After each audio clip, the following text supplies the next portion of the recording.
అందరము కూర్చుందాం. అందరూ కూడా శ్రద్ధగా దేవుని యొక్క మాటలను కొంత సమయం వినటానికి జాగ్రత్త పడదాం. కొద్ది మాటలు శ్రద్ధగా విందాం. వినినటువంటి మాటలతో మన జీవితాలు వెలుగుమయముగా మార్చబడిలాగున మనము కూడా కొన్ని విషయాలను శ్రద్ధగా వినటానికి ప్రయాసపడదాం. సమయానుకూలతను బట్టి బైబిల్ గ్రంథంలో నుంచి ఒక మంచి మాటను చదువుదాం. అపోస్తులైనటువంటి పౌలు గారు తిమోతికి రాయబడినటువంటి మొదటి పత్రిక, అపోస్తులుడైనటువంటి పౌలు గారు తిమోతికి రాయబడిన మొదటి పత్రిక 1వ అధ్యాయం, మొదటి పత్రిక 1వ అధ్యాయం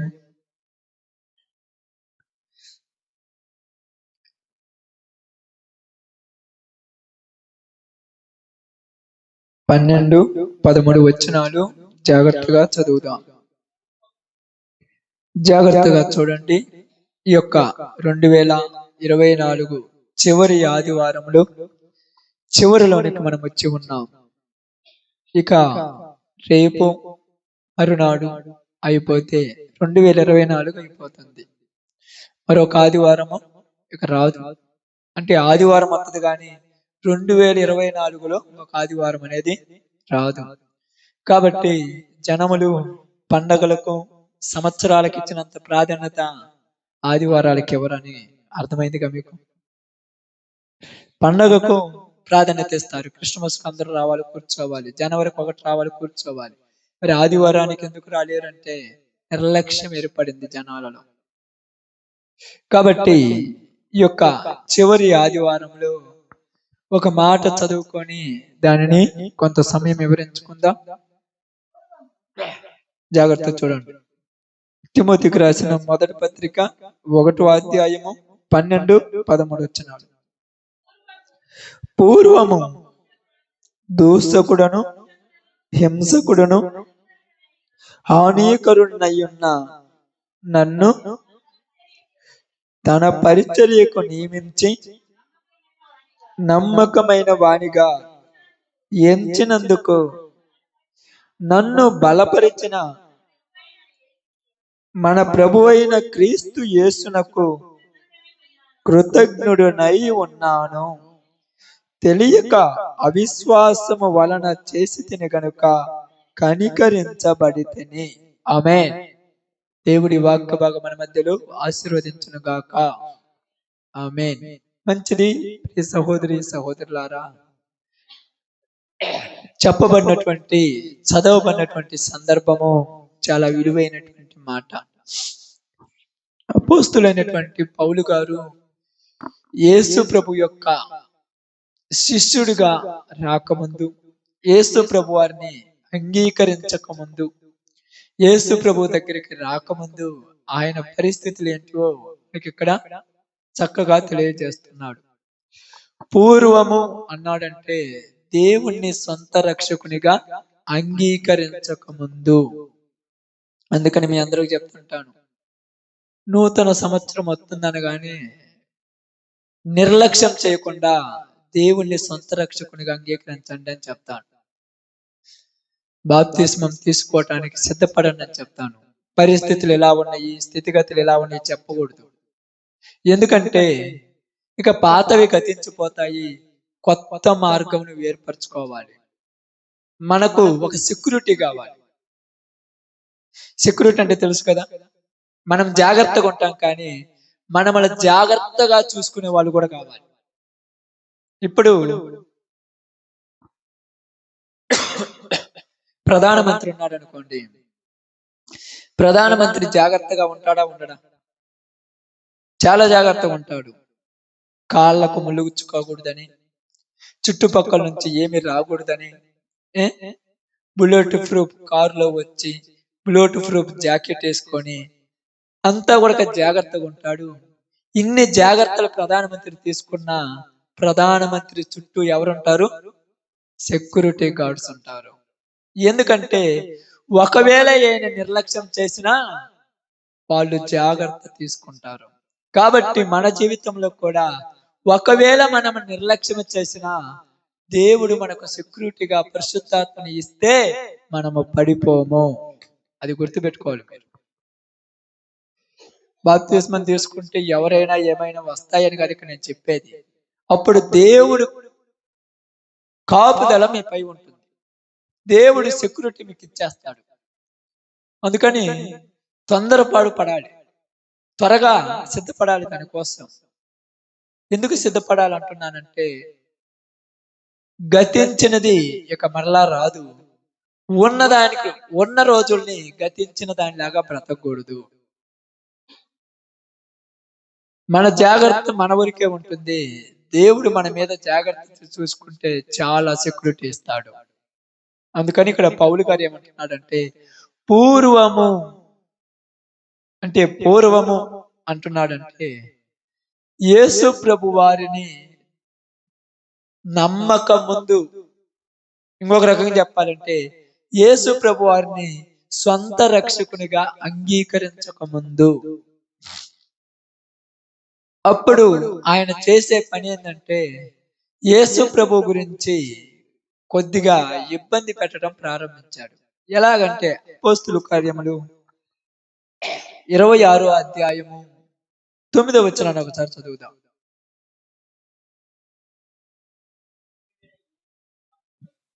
నజరేయుడైన యేసు నామమునకు విరోధముగా అనేక కార్యములు చేయవలనని నేను అనుకుంటుని. ఎవరు అనుకున్నది? పౌలు గారు. ఆయనకు వ్యతిరేకంగా చేస్తే ఈయనకేమవుతుంది? యేసు నామమునకు వ్యతిరేకముగా చేస్తే ఈయనకేమొస్తుంది? అధికారుల దగ్గర గొప్ప పేరు వస్తుంది, అధికారుల దగ్గర గొప్ప విలువ వస్తుంది. అతడు ఏది చేసినా అతడికి ఎదురు చెప్పే వాళ్ళు ఉండరు. అందువలన యేసు నామముకు వ్యతిరేకముగా అనేక పనులు చేయ నిశ్చయించుకుంటుని. నేను నిశ్చయించుకున్నప్పుడు నా జీవితంలో నేనేమనుకున్నానంటే యేసు ప్రభు వారిని వీళ్ళందరూ ఎందుకు అంగీకరిస్తున్నారు? యేసు ప్రభుని వీళ్ళు అంగీకరించకూడదు, యేసు ప్రభుని వీళ్ళు తెలుసుకోకూడదు, యేసు ప్రభులోనికి వెళ్ళకూడదు. అందుకోసమని వాళ్ళు నమ్మటము కొంచెం ఇబ్బందికరంగా అయినా నేను పోయి వాళ్ళ నమ్మకాన్ని అపనమ్మకంగా మార్చేస్తాను. అందుకని చూడండి, మనలో కొద్దో గొప్ప అవిశ్వాసం ఉంటది. లోకముల వాళ్ళ దగ్గరికి వెళితే మన అవిశ్వాసాన్ని పూర్తిగా అవిశ్వాసంగా మార్చేస్తారు. రోజు ప్రార్థన పోకపోతే కొంపలేమని మునిగిపోతాయా, పని చేసుకోకపోతే బతుకెలా బతకాలి, లోకముల వాళ్ళతో కలిస్తే ఇదే మాట చెప్పేది, ఇంకేమి చెప్పరు. కానీ వాళ్ళు ఎందుకు మనకు అలా చెప్తున్నారంటే వాళ్ళ పని వాళ్ళు చేస్తున్నారు. వాళ్ళు ఏం చేస్తున్నారంటే యేసుకు వ్యతిరేకంగా వాళ్ళు మాట్లాడాలి, యేసు ప్రభుకు వ్యతిరేకంగా వాళ్ళు మాట్లాడాలి. పౌలు గారు తీసుకున్న తీర్మానం కూడా అదే. కాబట్టి ఈయన అనేకులను దూషించాడు, అనేకులను హింసించాడు, అనేకులను ఇబ్బందులు పెట్టాడు. ఈ ఇబ్బందులు పెడుతున్నటువంటి ఈ క్రమంలో దమస్కు మార్గంలో వెళ్ళిపోతూ ఉన్నాడు. ఏం చేస్తున్నాడు? దమస్కు మార్గంలో వెళ్ళిపోతూ ఉన్నాడు. ఎలాగా? గుర్రం మీద పోతున్నాడు. బాగా వినండి. గుర్రం మీద పోతూ పోతూ ఉన్నప్పుడు మార్గ మధ్యంలో నీవు పోగానే అక్కడ ఏమైందంట? అక్కడ ఏమైంది? సందర్భం తెలుసు ఊరికైనా? అక్కడ ఒక వెలుగు అతన్ని దర్శించింది. అక్కడ ఒక మాట అతన్ని దర్శించింది. అక్కడ జరిగిన సంఘటన ఏంటంటే వెళుతున్నటువంటి గుర్రాలు వెనుక్కు తిరిగాయి, గుర్రములు కింద పడిపోయాయి, గుర్రముల మీద ఉన్నటువంటి మనుషులు పడిపోయారు. వాళ్ళల్లో కింద పడిపోయిన వ్యక్తి ఎవరు? పౌలు. గుర్రం మీద వెళ్ళేటప్పుడు బాగానే వెళ్ళాడు, నాకు ఎదురు చెప్పే వాళ్ళు ఎవరు లేరు, నేను గుర్రం మీద పోతున్నానంటే ఒక రాజు లాంటి వాడిని. నేను చేసే పనిలో నాకు అడ్డం చెప్పేవాళ్ళు లేరు. నేను చేసేటువంటి ఈ పని కరెక్ట్ కాబట్టి నేను ఎంత దూరం వెళుతున్నా కూడా నాకు విజయమే వస్తుంది అంటున్నాడు. కానీ గుర్రం మీద ఎక్కినటువంటి మనిషిలోకి ఏమవుతుంది? అహంకారం కూడా వచ్చి నేను గొప్ప, నేనెంత, నా లెవెల్ ఏంది, నాకు ఎదురు చెప్పేవాడు ఎవరు అనేటువంటి లెక్కలేని తనం వస్తుంది గుర్రం మీద వెళ్ళే వ్యక్తికి. ఒక రకంగా చెప్పాలంటే రాజుతో సమానం అయిపోయి ఉంటాడు. ఇలాగ గుర్రం మీద వెళుతూ వెళుతూ వెళుతూ ఉన్నప్పుడు మార్గ మధ్యంలోనికి పోయాక గుర్రములు పడిపోయాయి. గుర్రం మీద ఉన్న వ్యక్తి కింద పడ్డాడు. కిందంటే ఎక్కడ పడ్డాడు? నేల మీద. ఆమేన్. బాగా గమనించాలి. ఎంత ఎత్తులో ఉన్నవాడైనా, ఎంత పైన ఉన్నవాడైనా దేన్ని చూడాలి? నేలను ఖచ్చితంగా చూడాలి. ఎందుకు చూడాలంటున్నానంటే మనము చివరికి చేరేది ఇక్కడికే. మనం చివరికి వచ్చేది ఇడికే. నీలో అహంకారం ఉండొచ్చు, నీలో లెక్కలేనితనం ఉండొచ్చు, నీకు ధనం ఉండొచ్చు, నీకు బలం ఉండొచ్చు, నీకు బలగం ఉండొచ్చు, నీకు ఆస్తి ఉండొచ్చు, నీకు ఐశ్వర్యం ఉండొచ్చు, నీకు సంపద ఉండొచ్చు, నీకు ఏదైనా ఉండొచ్చు. కానీ నువ్వు చూడాల్సింది నేలనే. ఎందుకంటే నేను ఒకరోజు పోయేది దీనిలోనికే. ఆ నేల మీద పడినటువంటి పౌలు గారికి ఒక్కసారిగా అంతా అయోమయమైపోయింది. అంతా అయోమయమైపోయింది. ఏమైపోయిందంటే కింద పడ్డటువంటి వ్యక్తి లేవలేకపోతున్నాడు. కింద పడినవాడు లెగవలేకపోతున్నాడు. ఈ రోజులలో లోకంలో మనం తిరిగేటప్పుడు కింద పడతాం. కింద పడితే మనంతట మనం లెయ్యాలనుకుంటే లెయ్యలేం. కింద పడితే మనంతట మనం లెయ్యాలనుకుంటే లెగలేం. మీరు అనుకోవచ్చు, కింద పడితే ఎందుకు లేయలేమయ్యా, టక్కని లేస్తాం కదంటే ఈ పడిపోవటం గురించి మాట్లాడట్లా ఇక్కడ నేను. పాపమనే ఊబిలో పడిపోవటము, మద్యపానానికి బానిస అయిపోవటం కానీ, ధూమపానానికి బానిస అయిపోవటం కానీ, వ్యభిచారములకు బానిస అయిపోవటానికి కానీ, జూదాలకు బానిస అయిపోవటం కానీ, దొంగతనాలకు బానిస అయిపోవటం కానీ, నరహంతకుడిగా మారిపోవటం కానీ, ఈ కొంతమంది జీవితాల్లో వచ్చేస్తే అంతే. ఇది కింద పడిపోవటం అనేది. ఇప్పుడు పడిన ప్రతి వాడు ఏమనుకుంటాడు? లెగవాలనుకుంటాడు. అంతేనా కదమ్మా? మీరు పోతున్నారు, కింద పడినట్టు అట్నే ఉండాలనుకుంటారా? లెగవాలనుకుంటారు. ఇప్పుడు వీళ్ళ కొడుక వాళ్ళ పరిస్థితుల్లో వాళ్ళు పడిపోయారు. నువ్వు పడిపోయావు, నేను పడిపోయాను, ఇక్కడున్న మనందరం పడిపోయాము, లోకంలో ఉన్న ప్రతి వాడు పడిపోయాడు. పడిపోకుండా ఎవడూ లేడు, ఏ తప్పు చేయకుండా ఎవరిమీ లేము, ప్రతి వాళ్ళము పడిపోయాము. పడిపోయినప్పుడు లెయ్యాలని ఆశపడుతున్నాం. ఏం చేస్తున్నారు? పైకి లెయ్యాలని అందరూ ఆశపడుతున్నారు, కానీ వాళ్ళు లెగవటం లేదు. ఎందుకు లెగవటం లేదమ్మా? చూడండి, అపోస్తుల కార్యంలో అనుకుంటాను ఆ సందర్భాన్ని ఒకసారి చిన్నగా చదువుదాం.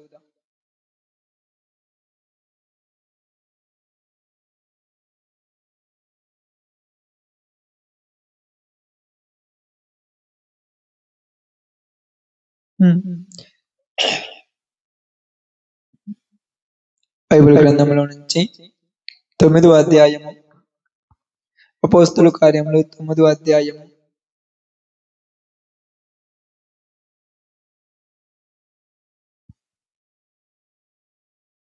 9వ అధ్యాయంలో 3వ వచనం నుంచి జాగ్రత్తగా చదువుదాం. అతడు ప్రయాణము చేయుచు దమస్కు దగ్గరకు వచ్చినప్పుడు అకస్మాత్తుగా ఆకాశం నుండి ఒక వెలుగు అతని చుట్టూ ప్రకాశించెను. అప్పుడు అతడు నేల మీద పడి, సౌలా సౌలా, నీవేళ నన్ను హింసించుచున్నావని ఒక స్వరము పలుకుట వినెను. ప్రభువా, నీవెవడవని అతడు అడుగగా, ఆయన, నేను నీవు హింసించుచున్న యేసును, లేచి పట్టణములోనికి వెళ్ళుము, అక్కడ నీవు ఏమి చేయవలనో అది నీకు తెలియబడునని చెప్పెను. అతనితో ప్రయాణము చేసిన మనుషులు ఆ స్వరము వినిరి గాని ఎవనిని చూడక మౌనులై నిలవబడిరి. సౌలు నేల మీద నుండి లేచి కన్నులు తెరిచినను ఏమియూ చూడలేకపోయిన గనుక వారతన్ని చెయ్యి పట్టుకొని దమస్కులోనికి నడిపించిరి. అతడు 3 దినములు చూపు లేక అన్నపానములు లేమియు పుచ్చుకొనక ఉండెను. ఇక్కడ సౌలు నేల మీద పడ్డాడు. పడ్డినటువంటి వ్యక్తిని ఏమని మాట్లాడుతున్నారంటే పిలుస్తున్నాడు. పడిన వ్యక్తిని ఏం చేస్తున్నాడు? ఎవరు పిలుస్తున్నాడు? యేసు ప్రభు పిలుస్తున్నాడు. ఎలా పిలుస్తున్నాడు? సౌలా సౌలా అంటే ఎంత బాగా పిలుస్తున్నాడు. ఇప్పుడు సౌలు అతని పేరు ఏం చెప్పుకుంటున్నాడు? అతడే పూర్వమందు నేను హింసకుడును, దూషకుడును, హానికరుడును, నరహంతకుడును, దుర్మార్గుడును, పనికి మాలిన వాడిని, త్రాగుబోతును, తిరుగుబోతును, ఏదో ఒకటి ఎన్నో పేర్లు ఉన్నాయి. ఈ పేర్లలో ఏ పేరుతోనైనా పిలిచాడా? మరి మనం పిలవమా? మనం పేరు పెట్టి పిలుస్తామా? ఏం పిలుస్తాం? తాగుబోతోడని, తిరుగుబోతోడని, పనికి మాలినోడని, అబద్ధాలోడని, జోతుగాడని మనం పెట్టే పేర్లు. ఎందుకంటే మనము వాళ్ళ కొరకు కష్టపడలేదు. లోకంలో ప్రతి ఒక్కరూ మనుషుల్ని ఏది పడితే అది తిడతారు, కానీ కన్న తల్లి బిడ్డను ఎప్పుడూ తిట్టడానికి ఇష్టపడదు. ఎప్పుడూ తిట్టడానికి ఇష్టపడదు. అందరూ అది ఇది అంటుంటే ఆ తల్లి మాత్రం మంచి పేరు పెట్టి పిలుస్తుంది. ఆమె పెట్టింది పేరు దేనికి? పిలవడానికి. మరి ఈ రోజులలో పేర్లు పెడతారు కానీ నక్క, బొక్క, కుక్క అని పిలుచుకుంటున్నారు. నిజంగా చెప్తున్నాను. మీకు ఎందుకు చెప్తున్నానంటే ఈరోజు సమాజానికి ఏం తెలియదు. తెలుసు అన్నప్పుడు పేరు పెట్టకూడదు. మీ పిల్లలు ఉన్నారు, వాడి పేరు పెట్టారు జాషువా అని. జాషువా అంటే ఎవరు? యెహోషువ. యెహోషువ లాగా పరిచర్య చేయాలని, యెహోషువ లాగా సైన్యాన్ని ముందు నడిపించాలని దైవజనులు ప్రేరేపించేత పేరు పెట్టారు. ఇప్పుడు వాడు యెహోషువ లాగా ఉండాలని దేవుడు అనుకుంటే వీళ్ళు ఏమన్నారంటే సన్నిగాడిలాగా డాన్స్ చేయాలి, ఎగరాలి ఎగరాలని సన్ని అని పెట్టారు. నిజంగా బన్నీ అని పెట్టారు. అప్పటికి బన్నీగాడిలాగా ఎగరాలి, తిరగాలి, డాన్సులు వేయాలి అంటే మీరు పెట్టిన పేర్లే వాడిని అలా తయారు చేశారు. మీరు ఏం పేరు పెట్టింది పిలవటానికి కదా. స్కూల్లో అదే పేరు రాపియండి చూద్దాం. స్కూల్లో ఆ పేర్లు రాపియండి అమ్మ. రాపిత్రా? ఎందుకు రాపారు? అంటే ముద్దు పేరు అన్నారు. అంటే నువ్వు పెట్టిన పేరు ముద్దు కాదా? ఇప్పుడు నువ్వు పెట్టుకున్న పేరు నీకు ముద్దు కాదు కదా. ముద్దు కాకుండా ఎందుకు పెట్టుకున్నావు మరి ఆ పేరు? నిజంగా జ్ఞానం లేని మూర్ఖులు, జ్ఞానం కలిగిన వాళ్ళు కాదు, జ్ఞానము లేని మూర్ఖులు ఎందుకు మాట్లాడుతున్నారంటే బైబిల్ ఇక్కడ మోషే మోషే అని పేరును పెట్టి పిలిచాడంట. నేను పిలిచాను, ఏమని పిలిచాడు? మోషే మోషే అని పిలిచాడు. నేను ఏమని పిలుస్తాడు? నీ పేరు పెట్టి పిలుస్తాడు. వీడికి ఆ పేరు గుర్తు లేకపోతే ఎవరిని పిలిచిండో అనుకుంటాడు. అవునా కాదు? సమూయేలు చిన్న వయసులో ఉన్నాడు. ఎక్కడ నిద్రపోతున్నాడు అమ్మాయిన? దేవుని మందిరంలో నిద్రపోతున్నాడు. ఇప్పుడు ఎవరు పిలుస్తున్నారు అతన్ని? దేవుడు పిలుస్తున్నాడు. ఏమని పిలుస్తున్నాడు? సమూయేలు సమూయేలు అని పిలవగానే వెంటనే ఏమన్నాడు? చిత్తం ప్రభువా అంటున్నాడు. అదే ఆ పేరు ఆ సమూయేలు గుర్తు లేకపోతే పిలిచినా కూడా గుర్తుంటదా? పిలిచినా కూడా గుర్తుంటదా?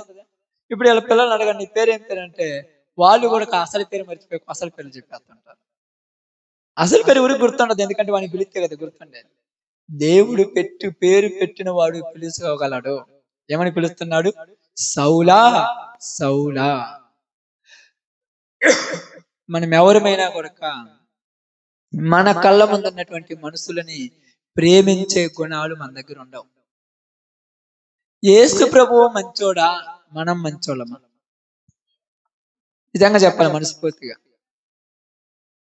నిజంగా యేసు ప్రభు మంచోడు కదా. మరి యేసు ప్రభు సౌలుని ఏమని పిలిచాడు? సౌలా అని పిలిచాడు. అదే విధముగా వ్యభిచారంతో పట్టుబడినటువంటి స్త్రీని ఏమని పిలిచాడు? అమ్మా అని పిలిచాడు.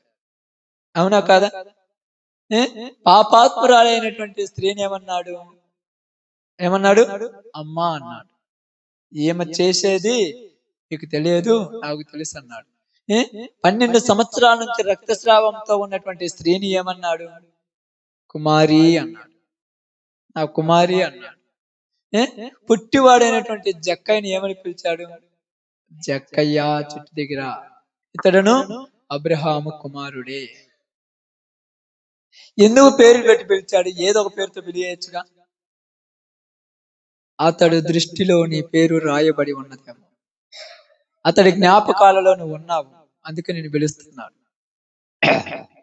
కానీ మనం యేసు ప్రభు కంటే పవిత్రులం కనుక మనం మంచోళమైనట్టు ఎవరన్నా మందు తాగుతుంటే త్రాగుపోతాడా అంటాం, ఎవరైనా పాపం చేస్తుంటే వ్యభిచారి అంటాం, ఎవరైనా అబద్ధాలు ఆడుతుంటే అబద్ధాలోడు అంటాం, ఎవరైనా జోదం ఆడుతుంటే జోదగాడు అని పేరు పెట్టి పిలుస్తాం. మనమే మంచోళమైనట్టు.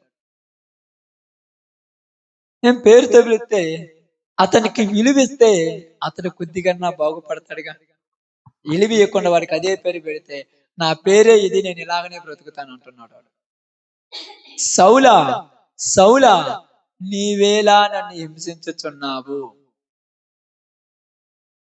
నువ్వేలా నన్ను హింసించుచున్నావు, అసలు నువ్వెవడివి ప్రభువా, నువ్వెవడివి ప్రభువా, నువ్వెవడు అన్నప్పుడు అక్కడ మనం అర్థం చేసుకోవాలి, సౌలుకు యేసు ప్రభు తెలియదేమో.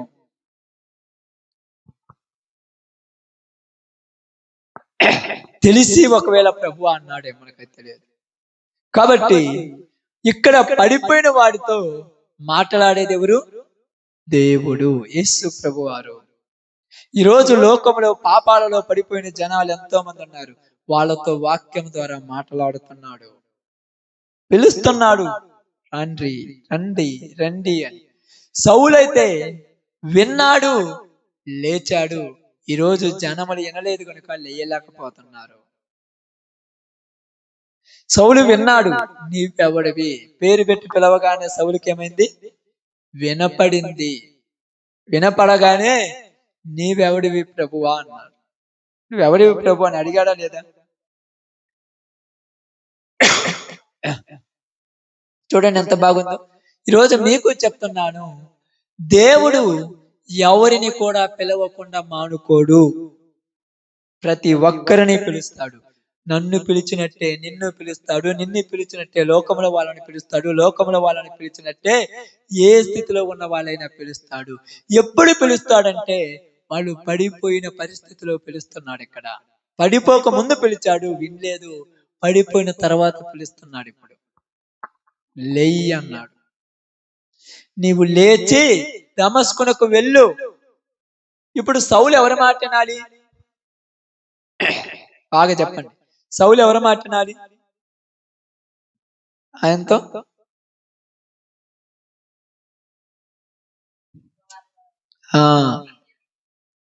ఎవరి మాట వినాలి? సౌలు బాగా వినాలి. ఎవరి మాట వినాలంటే అతనికి అధికారం ఇచ్చి, అతనికి పెత్తనం ఇచ్చి, అతనికి గొప్ప గొప్ప మేలులు చేసి వాళ్ళు అప్పగించిన పని చేయమన్నారు చూడు, వాళ్ళ మాట వినాలి. అవునా కాదా? ఎక్కడే పంపించారు వాళ్ళు? ఎన్నో ఎక్కడే పంపించారమ్మా? యేసు ప్రభు నామములో ఎవరైతే ఉన్నారో వాళ్ళకు వ్యతిరేకంగా పనులు చేయమని పంపించారు. ప్రార్థనలు జరుగుతుంటే పోయి చర్చిలను పగలగొట్టనని పంపించాడు. ప్రార్థన చేస్తున్న వాళ్ళను చర్చిలో నుంచి ఈడ్చుకొని బయటకు వచ్చి వాళ్ళను తన్నండి, తిట్టండి, కొట్టండి, చంపండి అందుకు పంపించాడు. ఇప్పుడు వాళ్ళ మాటినాలా, మధ్యలో ఉన్న ఈయన మాటినాలా? ఇప్పుడు చెప్పాలి. ఆమేన్. బాగా గమనించండి. దేవుడు నిన్ను నన్ను పిలుచుకునే సమయంలో నువ్వు ఇంక ఏ మాట వినకూడదు. వేరే మాట నీ మనసులోకి వచ్చేస్తా. ఎంతో మంది ఇబ్బంది పెడుతుంటారు, ఎంతో మంది నిన్ను బలవంత పెడతారు, ఎంతో మంది నిన్ను ప్రేరేపిస్తారు, ఎంతో మంది నిన్ను మరలా పనికి మాలిన బురద గుంటలోనికి రమ్మని చెప్పడానికి పిలుస్తారు. నిన్ను పిలిచిన వాడు నమ్మకమైన వాడు కనుక నువ్వు ఏ మాట వినకూడదు. నీకు ఏ పరిస్థితి లేదు అక్కడ. నిన్ను బాగు చేయటానికి అక్కడ ఎవరు లేరు. సౌలా అన్నాడు. ఎందుకు విన్నాడంటే సౌలుకు దారి లేదు. ఏమి లేదు? వేరే దారి లేదు. వేరే దారి తింటరా? ఈరోజు పెద్దోళ్ళు అంటారు చూడండి, ఏమంటారు చూడండి, అవకాశం లేకట్టున్నారు. అవకాశం ఉంటే చేతికి చిక్కుతురా? ఈరోజు అన్ని లేకలా ఉన్నావు, కానీ అన్ని లేనప్పుడు దేవుడు నిన్ను పిలిచాడు. పిలిచిన తర్వాత నిన్ను నమ్మి మళ్ళా ఇస్తే నువ్వు చేదాడిపోతే ఈసారి ఇయ్యడు. అది గుర్తు చేసుకోవాలి నువ్వు అంత. కాబట్టి సౌలా సౌలా అని పిలుస్తున్నాడు. అప్పుడు ఆయన అన్నాడు, నీవెవడివి ప్రభు అంటే, నీవు హింసించుచున్నా యేసును, నువ్వు లేచి దమస్కునకు వెళ్ళు అన్నాడు. ఇప్పుడు ఆయన లెయ్యాలి. ఇప్పుడు ఏం చేయాలి? ఆయన లెయ్యాలి. లెయ్యమని చెప్పింది ఎవరు? యేసు. నువ్వు లెయ్యి అన్నాడు. ఈరోజు మన పరిస్థితిలో నుంచి మన లెయ్యమంటున్నాడు. పడిపోయావు నువ్వు ఆ యొక్క అనార్థాలలోను, ఆ అబద్ధాలలోను, ఆ పనిలోను, ఆ లోకంలోను పడిపోయావు. ఈ రోజు నువ్వు తీర్మానం తీసుకోవాలి, లెయ్యాలి. ఇంకా ఇప్పుడు దాంట్లోనే పడి ఉండవా? దాంట్లోనే పడి ఉంటామా? లెయ్యాలి. లేచిన వెంటనే ఏమంటున్నాడంటే, నువ్వు దమస్కునికి వెళ్ళు, అక్కడ ఏమి చేయాలో నీకు తెలియజేస్తానన్నాడు. నువ్వు అక్కడ ఏమి చేయాలో నేను నీకు తెలియజేస్తానన్నాడు. వెంటనే మనం చూసినప్పుడు దమస్కులో అననీయ అని ఒక శిష్యుడు ఉండెను. ప్రభువు దర్శనమందు అననీయ అతనిని పిలవగా అతడు, ప్రభువా చెప్పు అన్నాడు. చెప్పమన్నాడు. ఏమని చెప్పమన్నాడు? ఏంది ప్రభువా చెప్పమన్నాడు. ఇప్పుడు ఆయన ఏమన్నాడంటే, అక్కడికి వెళ్ళు, అక్కడ సౌలు అనే ఒక వ్యక్తి ఉన్నాడు, అతనితో మాట్లాడిపోయి అన్నాడు. ఎట్టాటోడు సౌలు? ఎలాంటోడు అక్క? నీ గురించి చెబితే తలకాయలు తీసేవాడితో నేనేం మాట్లాడాను ప్రభువా? మాట్లాడుతున్నామా? ప్రార్థన అంటేనే కళ్ళెర్ర చేసేవాళ్ళతో మాట్లాడుతామా? పోయి మాట్లాడతామా? మాట్లాడటానికి అవకాశాలు ఇస్తాడు దేవుడు. ఏం చేశాడు? మక్కలెరగ నీకాడు, మంచంలో నీకాడు, ఇంక పోయి మాట్లాడు. వీళ్ళు ఇండ్రయ్య అంటే ఇండ్రు అప్పుడప్పుడు కింద పడిపోయి ఉంటారు. ఆ టైంలో నువ్వేం చెప్పినట్టారు, ఎందుకంటే నీకు అవసరం ఉంటది. ఇప్పుడు చెప్తారు, ప్రార్థన చేసుకుంటే చెయ్యమ్మా, ప్రార్థన ఆయిలి పుయ్యమంటే నొప్పులు లేస్తున్నాయి, పుయ్యమ్మా. ఎంత మంచిగా మారిండ్రో, ఎంత బాగా భక్తి పరులు అయిపోయినరో. ఆ సందర్భంలో వెంటనే అననీయాకు దేవుడు ఏం చెప్పాడంటే, అతనికి ఏం చేయమన్నాడు చూడండి, అక్కడ కిందికి రండి.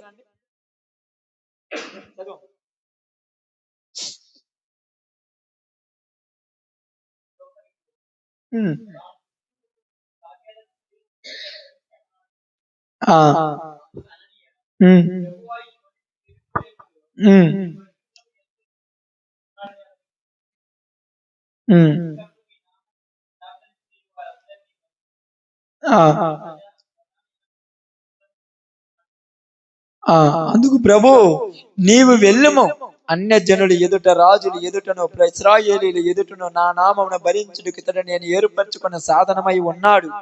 ఇతడు నా నామం కొరకు ఎన్ని శ్రమలు అనుభవించవలనో నేను ఇతనికి చూపుదునని అతనితో చెప్పినను. అననీయ వెళ్లి ఆ వెంట ప్రవేశించి అతని మీద చేతులుంచి, సౌలా సహోదరుడా, నీవు వచ్చిన మార్గంలో నీకు కనపడిన ప్రభు అయిన యేసు నీవు దృష్టి పొంది పరిశుద్ధాత్మతో నిండినట్లు నన్ను పంపి ఉన్నాడని చెప్పాను. అప్పుడే అతని కన్నుల నుండి పొరల వంటివి రాలగా దృష్టి కలిగి లేచి బాప్తిస్మం పొందాను. ఆమేన్. పరిస్థితులు చక్కదిద్దుకున్నంత వరకు కాదు, ఆ పరిస్థితిలోనే దేవుళ్ళకి వచ్చేయాలి అంతే. రాకపోతే ఏమవుద్ది తెలుసా? రాకపోతే ఏమవుద్ది? ఇప్పుడు బాగుపడ్డాడు, చేతుల మీద తల మీద చేతుంచాడు, ప్రార్థన చేశాడు. ప్రార్థన చేసిన వెంటనే ఏమయ్యాడు? బాగుపడ్డాడు. బాగుపడిన వెంటనే అతడు ఏం చేశాడంటే, ఇదిగో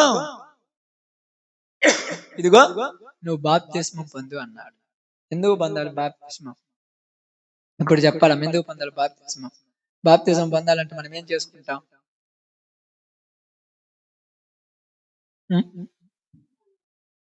ఎందుక మనం ఏమనుకుంటామంటే, ఇంకా నీకేం తెలియదు, కొన్ని రోజులుండు. ఈ కొన్ని రోజులుంటే ఎన్నిసార్లు పడిపోతావో. బస్సు వస్తుంది, ఎక్కుదువు రమ్మంటే తర్వాత బస్సు ఎక్కుతాలంటావు. తర్వాత బస్సు వచ్చి ఆ బస్సు పోయిన తర్వాత బస్సు వచ్చే లోపు ఎన్ని పనులు చేస్తావాడా. పక్కనే సారాయి కొట్టుంది, అబ్బో బస్సు వచ్చాక లేట్ అవుతుంది పోయి ఇంకొక అంగడి వేసి వస్తాం. ఇటు పక్కనే వ్యభిచార గుహ ఉంది, బస్సు ఇంకొక గంటకు వస్తుందని చెప్పి ఆడిపోయి ఒక పని చేసి వస్తాం. ఇటు పక్కనే జోతం ఆడుతున్నారు, బస్సు వచ్చాక మళ్ళీ జోతం ఆడొచ్చుంటాం. అన్ని పనులు చేస్తావు. బస్సు వచ్చిన తర్వాత ఎక్కమంటే నేను ఎక్కను. ముందుగానే ఎక్కమన్నప్పుడు ఎక్కుంటే ఆ బస్సు శుభ్రంగా తీసుకెళ్లేది. అర్థమవుతుందక్క? మన జీవితాల్లో మనం చేసే తప్పు ఏంటంటే దేవుడు పిలిచినప్పుడే మారిపోవాలి. వెయిట్ చేస్తున్నాము. ఈ వెయిట్ చేసేటప్పుడు మనం చేసే తప్పు ఏం చేస్తాం? మరలా పక్క చూపులు చూస్తాం. మనలో ఒక నిర్లక్ష్యం వస్తుంది. ఏంటిది? ఆదివారం బాగపోతే దేవుడు ఏమన్నా కొడతాడా? నువ్వెందుకు పోతున్నావు? నువ్వు బాప్తీసం తీసుకున్నావు కాబట్టి పోతాను, నేను తీసుకోలేదు కాబట్టి అవసరం. అంతే. నీరు ఎంత లెక్కలేంతనం వచ్చింది, ఎంత నిర్లక్ష్యం వచ్చేసింది. అదే నువ్వు కూడా దేవునిలో పూర్తిగా మారిపోతే నీకు కూడా భయం ఉండదు. అమ్మో నేను బాప్తిజం తీసుకున్నాను, ఈ తప్పు చేస్తే దేవుడు నన్ను శిక్షిస్తాడనే భయం ఉంటే నువ్వు ఆ పని చెయ్యవు. వెయిటింగ్ చేస్తున్నా దేనికోసం? దేనికోసం? బాప్తిజం కోసం అనవద్దు. దేనికోసం? ఇంకా కొదువులు చేయటానికి వెయిట్ చేస్తాం. కొన్ని కోరికలు ఉంటాయి అక్క, తీర్చుకోవాల్సింది ఉంటాయా లేవక్క? ఆ కోరికలు తీర్చుకోవాలంటే ఏంటంటే మా అబ్బాయి పెళ్లి దాకా దాని తర్వాత తీసుకున్నా. పెళ్లి అప్పుడు ఏం చేస్తారు చుట్టుపక్కల వాళ్ళు వచ్చి, రే మా పెళ్లికి వచ్చావు మందు తాగా మాకు ఇప్పేవా అంటావు. ఇప్పిస్తాడు, ఈడు తాగుతాడు, బురద పందిలాగా పొడిలాడుతుంటాడు. అదే ఆ రోజు బాప్తీసం తీసుకునే వాళ్ళు వచ్చి అడుగుతారా, రే ఈ రోజు ప్రార్థన పోతున్నాడు బాప్తీసం తీసుకుంటూ ఇలా అడగకూడదు. మనకు సెక్యూరిటీ లేకుండా మన జాగ్రత్త మనం ఉందామనుకుంటే ఎన్ని రోజులు ఉంటామమ్మ? ఇది అర్థం కాల లోకానికి. ఎవరన్నా చెప్తే ఏమంటారు తెలుసా? తొందరగా తీసుకుంటే ఇబ్బందులు వస్తాయేమో. బాప్తీసం తీసుకుంటే ఇబ్బందులు వస్తాయని ఎవరు చెప్పారు? ఎలా ఎవరు చెప్పారమ్మా? ట్రైనింగ్ కావాలి కదా అంటారు. ట్రైనింగ్ కావాలి. అమ్మ మా అమ్మ అయింది కదా, అమ్మాయికి శారం ఉంది పాపం, అమ్మాయి పనికి ఎప్పుడు బాగాలేదు, ట్రైనింగ్ తీసుకోను పనికి. అందరితో పోను శుభ్రంగా పీకేస్తాను వాడు. అది చిన్న మొక్కలో పెద్ద మొక్కలో తెలియాలా? పీకుతుంటే వస్తున్నాయి. ఏందమ్మా నువ్వు ఎప్పుడు నేర్చుకున్నావు అంటే, ఇది నేర్చుకోవాలా, ఇది నేర్చుకోవాలా అంటే నలుగురితో పోతే అలవాటు పడిపోతావు. ట్రైనింగ్ తీసుకున్నావా? మరి దేవుని మందిరంలోనికి పరిపూర్ణుడు కావాలంటే ట్రైనింగ్ అంటున్నావేది? ట్రైనింగ్ లో ఏం చేస్తున్నా? ఉన్న కోరికలన్నీ తీర్చుకుంటున్నా, అంతే కదన్నా? అదే మొదట్లోనే నిండా మునిగిపోని అనుకో, తర్వాత చేసావా తప్పు తగలబెట్టేస్తాడు. నేను బాప్తిజం తీసుకున్న తర్వాత తప్పు చేసిన తగలబెట్టేస్తాడు. ఇప్పుడు నేను ఎందుకు తప్పు చేయలేకపోతున్నా అంటే నాకు ఒక భయం, దేవుడి రక్షణలో నేనున్నాననే భయం. మరి ఈరోజు బాప్తిజం తీసుకున్నారు, ప్రార్థనకు రావట్లేదు, మళ్ళా లోకంలో పోతారంటే వాళ్ళ ఇళ్లలో పోయి పర్సనల్ గా కూర్చోబెట్టి పరిపూర్ణంగా అడగండి. వాళ్ళు కంటి నిండా నిద్ర ఉండదు, కడుపు నిండా కూడు ఉండదు, ఇంట్లో ప్రశాంతత ఉండదు. వాళ్ళ కుటుంబాలలో నిదానం కావాలంటే అడగండి. దేవుని పక్కన పెట్టిపోయిన కుటుంబాలను అడగండి. బాగున్నారంటే మాకేం బాగున్నామంటారు, కానీ నేను చెప్తున్నాను ఒక దేవుని సేవకుడిగా వాళ్ళకి పరిపూర్ణత ఉండదు. ఇక్కడ అన్నాడు లేచి, ఏమన్నాడు చూడండి, చదవండమ్మా. అప్పుడు అతని కన్నుల నుండి పొరల వంటివి రాలగా దృష్టి కలిగి లేచి బాప్తిస్మము పొందెను. ఆమేన్. లేచిన వెంటనే బాప్తిజం పొందాడు. ఎదురు వెయిటింగ్ చేశాడా? మనం ఏమంటాము? ఇప్పుడు మా అక్క అయింది అనుకోండి, నేనున్నాను అనుకోండి, అమ్మాయి అయింది అనుకోండి, నేను ప్రార్థన కావాలనుకుంటున్నాను అనుకోండి, ఇద్దరం బాప్తిజం తీసుకోవాలని మీరు ఊరన్నా అంటారు అనుకోండి, అప్పుడు ఏమంటావా మనము? మాకెన్ని పనులు ఉన్నాయ్యా, ఇద్దరం బాప్తిజం తీసుకుంటే ఆ పనులు నువ్వు చేస్తారు, అందుకని తర్వాత తీసుకుంటాంలే. తర్వాత తీసుకునే లోపు నీ కళ్ళ మెట్టి నీళ్లు రాలిపోతూనే ఉంటాయి. రోజు వెయిట్ చేయకూడదు. సమస్తము దేవుడు చూసుకుంటాడు, నేను దేవునిలో ఉండాలి, అంతేనా కాదు? అవునక్క. ఏమంటారంటే, అయ్యా ఈ రోజు ముఖ్యమైన పని ఉందయ్యా అంటారు. ఆ పని ఉన్నప్పుడు వాడు తిని తాగి వ్యభిచార గృహాలు ఎమ్మడి తిరుగుతుంటప్పుడు ఆ పని ఊరు చేస్తారు. ఊరు చేస్తాం, నువ్వు చేస్తావా? అప్పుడు బాగా తీసుకొస్తావా? అదే దేవుళ్ళలో నెట్టేసిన అనుకో, దేవుడే సెక్యూరిటీ ఇస్తాడు. ఒకవేళ దేవుళ్ళలోకి వచ్చి కూడా తప్పు చేస్తున్నాను అనుకో, తాట కూడా దేవుడే తీస్తాడు.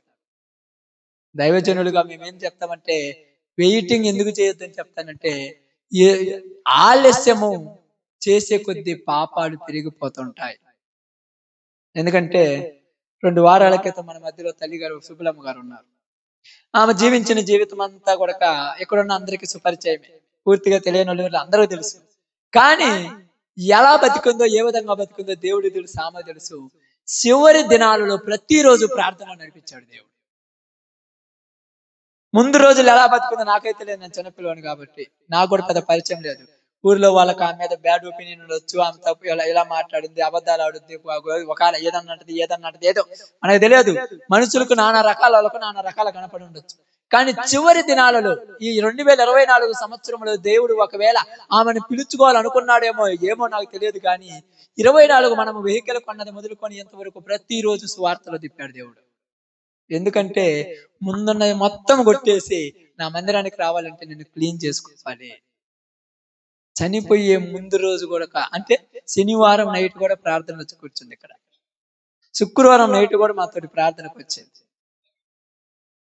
మనం అనుకోవచ్చు తప్పు చేస్తాం కదా అంటే, దేవుడే శుభ్రముగా కడిగి తన యొక్క అరమరలో అరమర్చుకుంటాడు. నేను మీకు మొన్నవారం చెప్పాను అనుకుంటున్నాను, క్రిస్మస్ ముందు చెప్పాను. మీ ఇళ్ళల్లో అందరి ఇళ్లలో పాత్రలు ఉన్నాయిగా, రోజు కడుగుతురా, రోజు తినే కడుగుతురు, అన్ని ఆడ కడుగుతున్నారు, అన్ని కడుక్కున్నారు కాబట్టి ఆడ కడుగుతున్నారు. కానీ సంవత్సరానికి ఒకసారి మాత్రం ఖచ్చితంగా కడిగేస్తారు. ఎందుకంటే దుమ్ము పట్టుతి ఎక్కువ రోజులు పట్టించుకోకపోతే ఏమవుతాయి, తుప్పు బట్టి బొక్కలు పడేస్తాయి కాబట్టి కడిగేస్తారు. అది కడిగేటప్పుడు ఎంత కష్టం, ఎంత కష్టం అమ్మా. ఇవన్నీ ఎందుకురా స్వామి, అవన్నీ ఎందుకు కొనుక్కున్నామని తిట్టుకుంటూ కడుక్కుంటారు.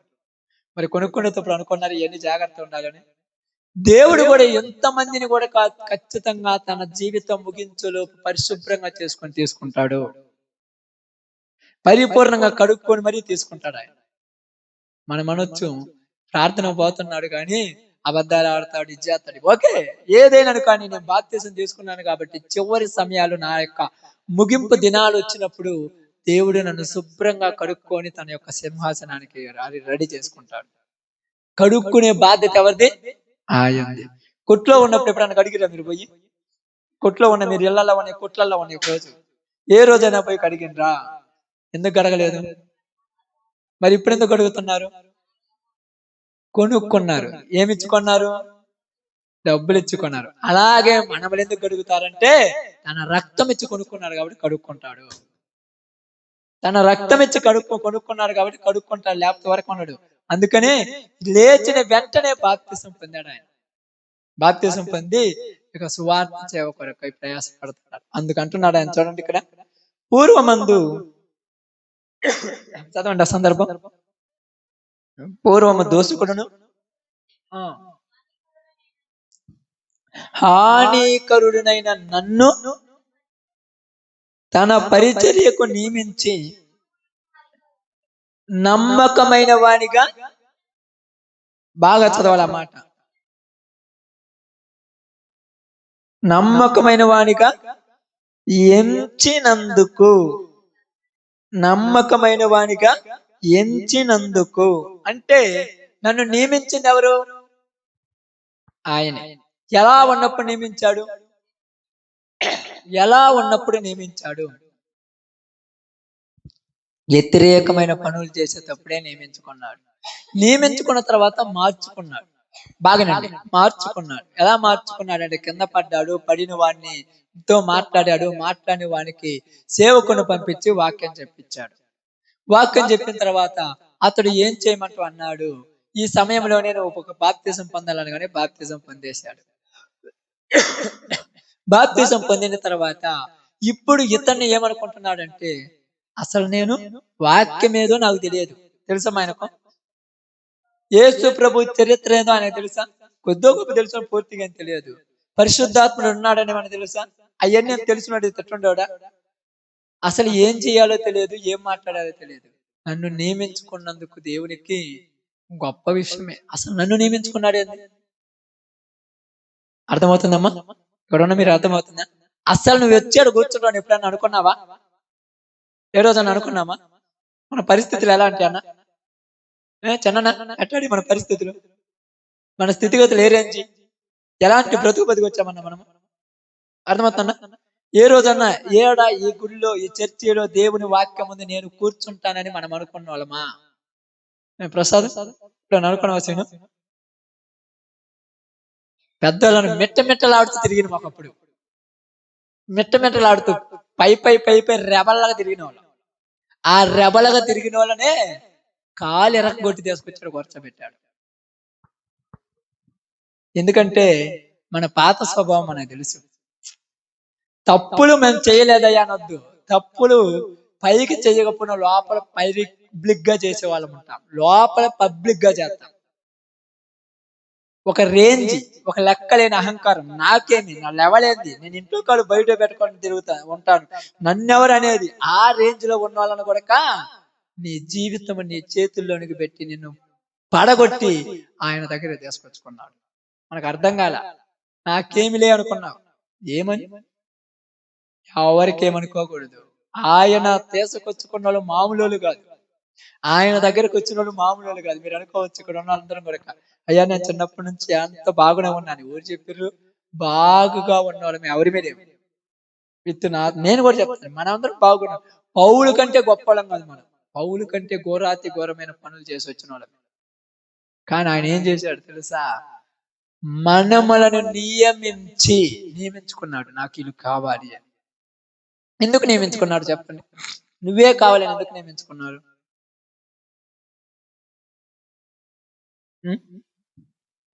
ఎందుకు నియమించుకున్నారు ఆలోచించండి. పౌలు గుణం ఎలాంటిది? ఎలాంటిదమ్మా? ప్రాణం పోయినా మాట మాత్రం ఎందుకు తీసుకోడు. చంపాలి అయ్యో జాలి అయిందా, కనికరం ఉందా? గర్భిణీ స్త్రీలంట ప్రార్థన చేస్తుంటే బయటకు తీసుకుని వచ్చి పొత్తుకొడి పెద్దన్నాడు. కనికరం ఉన్నాడా? కనీసం ప్రేమ ఆప్యాయత ఉన్నాడా? ఇలాంటి కఠినమైన వాడిని ఎందుకు ఎన్నుకున్నాడంటే దేవుణ్ణిలో ఉన్నా కూడా ఎంత కరెక్ట్ గా ఉంటారు వీళ్ళు. లోకంలో లెక్క లేకుండా ఉండే వాళ్ళు దేవుణ్ణిలో మారిననుకో పర్ఫెక్ట్ గా ఉంటారు. ఎందుకంటే ఇలా జీవితంలో భయం అంటే తెలియదు. అర్థమైందమ్మా? సమరయ స్త్రీకి భయం అంటే తెలుసా? భయం అంటే తెలియదు కనుక విచ్చలవిడిగా తిరిగింది, ఎట్టబడితే మాట్లాడింది, ఎవరితో ఆయన లెక్క మాట్లాడింది. అలాంటి ఆమెను దేవుడు వాక్యం చెప్పి మార్చిన తర్వాత ఈమెకు ఇది వరకు లోకంలో ఉన్న ధైర్యము ఇప్పుడు దేవుళ్ళకి వచ్చేసింది. ధైర్యం అలాగనే ఉంది. దేవుళ్ళు ఎలా ఉన్నారు తెలుసా? ఇక్కడ చాలా మంది ఉన్నారు కదా, మనము లోకంలో ఉన్నప్పుడు పనికి మాలిన పనుల కోసం ఎంతైనా తగలబెట్టేస్తాం. ఇప్పుడు దేవుళ్ళకి వచ్చిన తర్వాత నువ్వు అలానే ఉండాలని అక్కడి నుంచి ఇక్కడ తీసుకొచ్చేసాడు.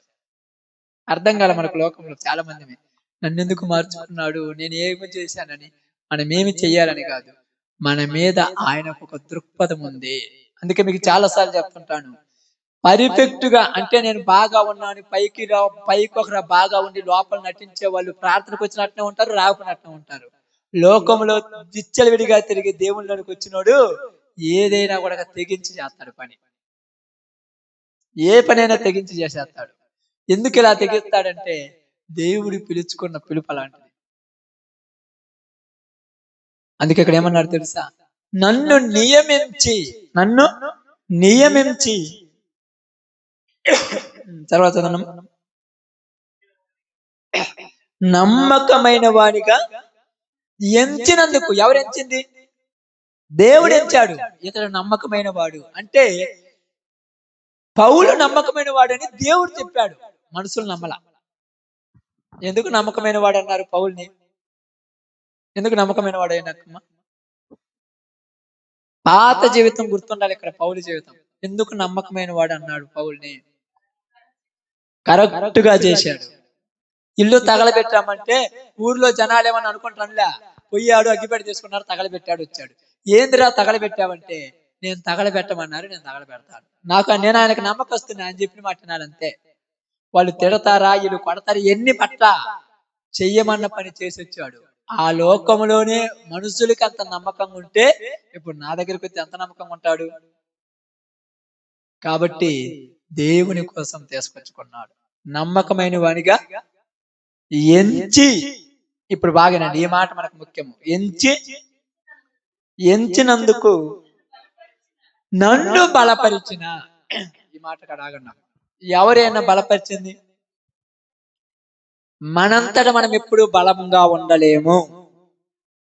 బాగా అర్థం చేసుకోండి అక్క. మీరు బాప్తీసం తీసుకోకుండా ఉండి నేను తీసుకుంటే తర్వాత తప్పిపోతానేమో, నా వల్ల కాదేమో అనుకుంటున్న వాళ్ళు, నీ అంతట నువ్వు ఎప్పుడు కరెక్ట్ గా ఉండలేవు.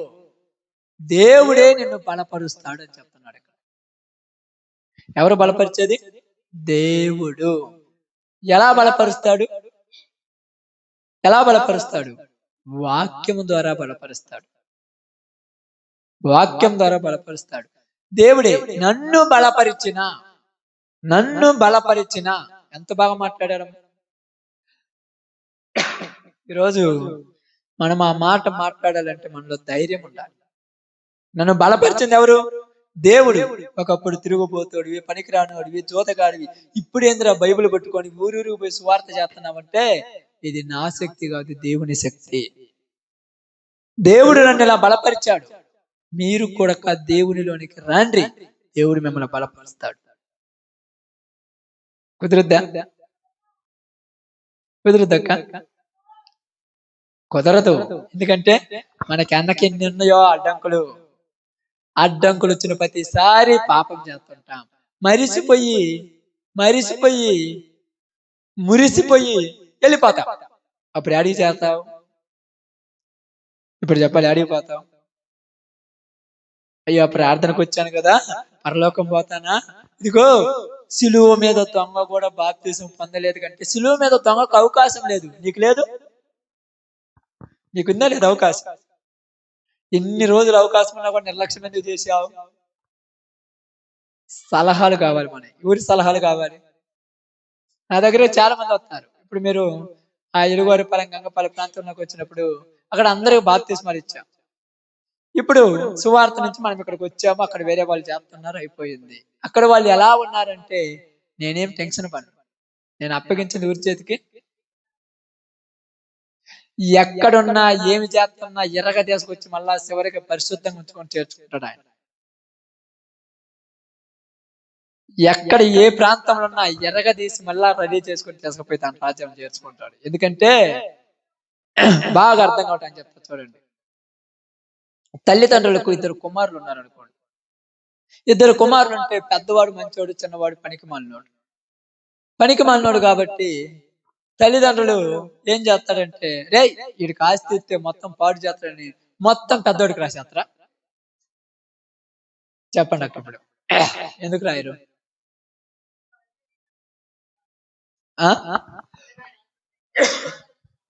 ఇద్దరు ఒక్క తల్లి బిడ్డలే కాబట్టి నేను సంపాదించింది ఇద్దరికి పంచాలి. వీడు పనికి మాలినోడు, వీడికి ఇయ్యొద్దు, నానా మొత్తం నాకు ఇయ్యి అంటే ఎట కుదురుద్ది?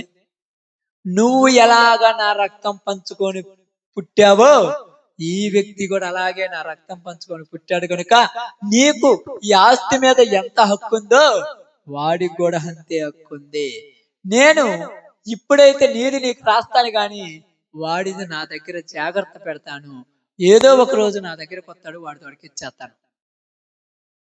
ఇప్పుడు మనం దేవుని వారసులు, మన ఆస్తి ఆయన దగ్గర మంచిగా ఉన్నోడికి పోగాని ఇచ్చేస్తాడు. చెడిపోతున్నాడు అనుకోండి, ఆయన చివరికి రెడీ చేసి మళ్ళా తీసుకుపోయి వాడి తోడికి ఇచ్చేస్తాడు. సిద్ధపరచువాడు ఆయనే, సిద్ధం చేయించేవాడు ఆయనే. ఇక్కడ ఏమంటున్నాడు? నన్ను బలపరిచి. ఈరోజు మనలో బలము లేదు. పౌలు గారు ఏమన్నారు తెలుసా? నేనెప్పుడు బలహీనుడునో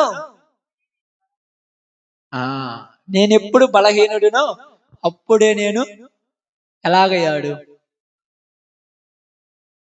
ఇప్పుడు చెప్పాలి, ఎలా అయ్యాడు? బలహీనతలో ఆయన కృప నాకు తోడున్నది అని రాయబడింది. బలహీనతలో ఆయన కృప నాకు తోడున్నది. అందుకేమన్నాడు? నా కృప నీకు. అయ్యా ఇదిగో నాలో ఒక ముళ్ళున్నది, నేను ఈ చెడ్డు పనులు చేస్తున్నాను, దీనివల్ల నేను ఇబ్బంది పడుతున్నానేమో, నా పరిస్థితి బాగలేదయ్యా అనగానే నా కృప నీకు తోడు ఉంటుంది, నువ్వు పడిపోకు అన్నాడు. మనకు కూడా వస్తాయి యొక్క డౌట్లు, వస్తాయి అప్పుడప్పుడు ఆ ఆలోచనలు. లోకంలో బతుకుతున్నాగా, అందరు రోజుకు 2000 1000 తెచ్చుకుంటుంటే మనకి ఎక్కడ కూర్చోవాలని ఆలోచన ఉంటదే? పోతే బాగుండని మనకుంటదక్క. కానీ ఇక్కడ మనల్ని బలపరిచేది దేవుడు. ఆమేన్. మరి వాళ్ళని బలపరచలేదంటే వాళ్ళు సంపాదించిన దానికి రెట్టింపు వడ్డీ కట్టించి మరీ రేపు బలపరుస్తాడు. వడ్డీ కూడా తీసుకుంటాడు. మీరు అనుకోవచ్చు ఏందయ్యా అని. మీరు కావాలనుకోవచ్చు, చూడండి, ఆలోచించండి, అందరం చూడండి. ప్రతి వాడిని ఆయన లెక్క చేస్తాడు అంతే. బాగా చాలా జాగ్రత్తగా గమనించండి. కాబట్టి నన్ను బలపరిచిన, ఎందుకైనా బలపరిచాడు? ఎందుకు బలపరిచాడమ్మా? ఎగ్జాంపుల్ అర్థం కావటానికి చెప్తాను. ఉదాహరణకు ఎవరో ఒక మనిషి బాగలేడు, బాగలేడు, బాగలేకుండా బలహీనుడైపోయాడు. నువ్వు పొయ్యి చూసి అయ్యో పాపం అంటావు, అంతేనమ్మా? చూసేమంటారు? అయ్యో పాపం, కాయల బయలు తెచ్చుకొని తినయ్యా, బలం వస్తుంది, నీరసం పోద్ది అంటావు. అదే నీ కుమారుడు కుమారుతో బాగలేక మంచాన పడితే అయ్యో పాపం, కాయల బయలు తెచ్చుకొని తినమంటావా? ఏమంటా? వదిలిపోతా, కాయలు తీసుకొస్తా, జ్యూస్ పెడతా, దగ్గరుండి తాపుతా, లేచి నిలబడేదాకా నీ చెయ్యి అందించి నిలబెట్టి ముందుకు నడిపిస్తా. అది దేవునిలో బాప్తిజం పొందిన వాళ్ళని దేవుడు బలపరచడం అంటే.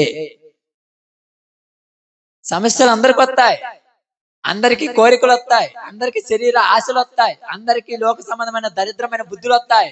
కానీ ఆ టైంలో దేవుడు మనకి ఏం చెప్తాడంటే, వద్దు నాయనా అని చెప్తాడు వాక్యం ద్వారా. మన మనసును బలపరిచి మన వాళ్ళ ముందుకు నడిపిస్తాడు. అందుకని మీరు చాలా మంది ఇక్కడ ఇష్టం లేకుండా కూడా కొంతమంది బాప్తిసాలు తీసుకుంటారు, తర్వాత బలవంతంగా తీసుకొచ్చుకుంటారు. ఇక్కడికి రావాల్సి వస్తుంది బలవంతంగా. ఏమంటుంటారు తెలుసా? ఆ రోజు ఆ బాప్తిసం తీసుకోకపోతే ఈ రోజు ప్రార్థనకు రాకుండా అందరితో పనిపోయేదాన్ని కదా, అనవసరంగా తీసుకున్నాను. బలవంతం వచ్చి కూర్చుంటున్నావు, కూర్చున్న 10 వాక్యం వింటున్నావు, బాగుపడేస్తున్నావు. కూర్చున్న 10 వాక్యం వింటావు, వాక్యం నేను బలపడుతుంది. అమ్మయ్య, పోతే పోయిన 10 మాలిన డబ్బులు, దేవుళ్ళు వాక్యం అంటే సార్లే. ఇక్కడికి వచ్చిన తర్వాత ఏమయ్యా? బలపడ్డాం. రాకపోతే బలహీన పడతాం. అందుకే చెప్తాను, రాలేని వాళ్ళు వెనుకబడిపోయారు. చాలా మంది అంటారు, యా దేవుడు మాకు మంచి మేలు చేశాడు అని. నేను చెప్తాను, దేవుడు మేలు చేస్తే నువ్వు దేవునికి ఏం కలిగి జీవించావు? అదే ఇక్కడ మాట్లాడుతున్నాడు. నన్ను బలపరిచిన, ఎలా బలపరిచాడు చూడండి.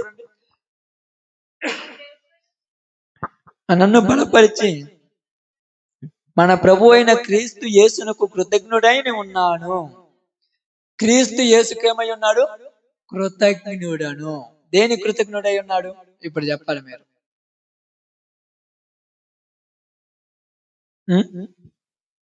దేనికి కృతజ్ఞుడనై ఉన్నాడు? ఎవరైనా ఆలోచించండి. దేనికి కృతజ్ఞుడై? కృతజ్ఞత అంటే ఏందక్క? చేసిన మేలుకు మనకెట్ట తెలుగు రాదు కదా, థ్యాంక్స్ అంటాం చూడు. ట్యాంక్ అని. తెలుగు రాని వాళ్ళం అందరికి ఇంగ్లీష్ వచ్చేది. ఎందుకంటే కొన్ని మాటలు తెలుగులో చెప్తే అర్థం కావు, అందుకే థ్యాంక్ యూ అంటారు చాలా మంది.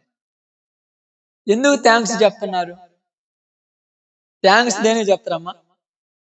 సహాయం చేస్తే. ఇప్పుడు ఈయనకి ఏం సహాయం చేశారని థ్యాంక్స్ చెప్తున్నాడు? ఇప్పుడు చెప్పాలి మీరు, దేనికి థ్యాంక్స్ కృతజ్ఞత తెలియజేస్తున్నాడు?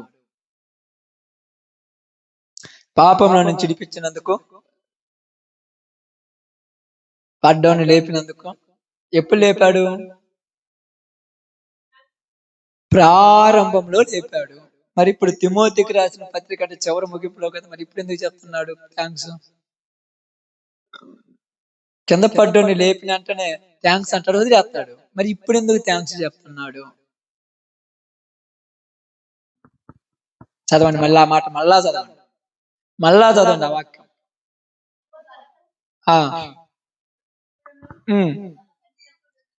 ఫస్ట్ పూర్వము దోషకుడును హింసకుడును హానికరుడినైన నన్ను తన పరిచర్యకు నియమించి నమ్మకమైన వానిగా ఎంచినందుకు నన్ను బలపరిచిన మన ప్రభు అయిన క్రీస్తు యేసునకు కృతజ్ఞుడై ఉన్నాను. ఏమన్నా అర్థమైందా? పాతదే గుర్తొస్తుంది ఆడ, మధ్యలో జరిగింది ఏమన్నా అర్థమైందా? అదే ఇలాంటి దోషకుని హింసకుని ఇంతలాటోని నన్ను మార్చినందుకు కృతజ్ఞత అని చెప్తున్నాడా? ఆ రోజు మార్చిండు, ఆ సంవత్సరం అయిపోయింది, కృతజ్ఞత చెప్పాలి. మరి ఇప్పుడు ఎందుకు చెప్తున్నాడు?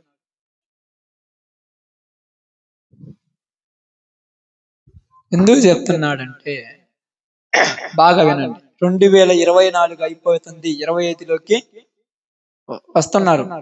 సంవత్సరము ముగించిపోతుంది. ఆంగ్ల మాసాలు, ఇంగ్లీష్ నెలడివి. 2024 ఎండింగ్ లోకి వచ్చాం. ఇంకా 2 రోజులైతే అయిపోద్ది. కృతజ్ఞత ఇప్పుడు ఎందుకు చెప్పాలి? ఆయుష్ పొడిగించినందుకు ఆమేన్. జీవితాంతం కాపాడినందుకు ఆమేన్. పని బాటలు చేసుకుని డబ్బులు ఎక్కువ ఇచ్చినందుకు ఆమేన్. ఇంకా లేనిపోని కొత్త తలంపులు, కొత్తగా పొలం వేసి ఆదివారాలు కూడా మానినందుకు ఆమేన్. పొలం పనులు ఉన్నాయని చెప్పి ప్రార్థన లేదు, ఏం లేదని చెప్పి లోకంలో కుక్కల్లాగా తిరిగినందుకు ఆమేన్. అంతేనా? మరి ఎందుకు కృతజ్ఞుడై ఉన్నాడు?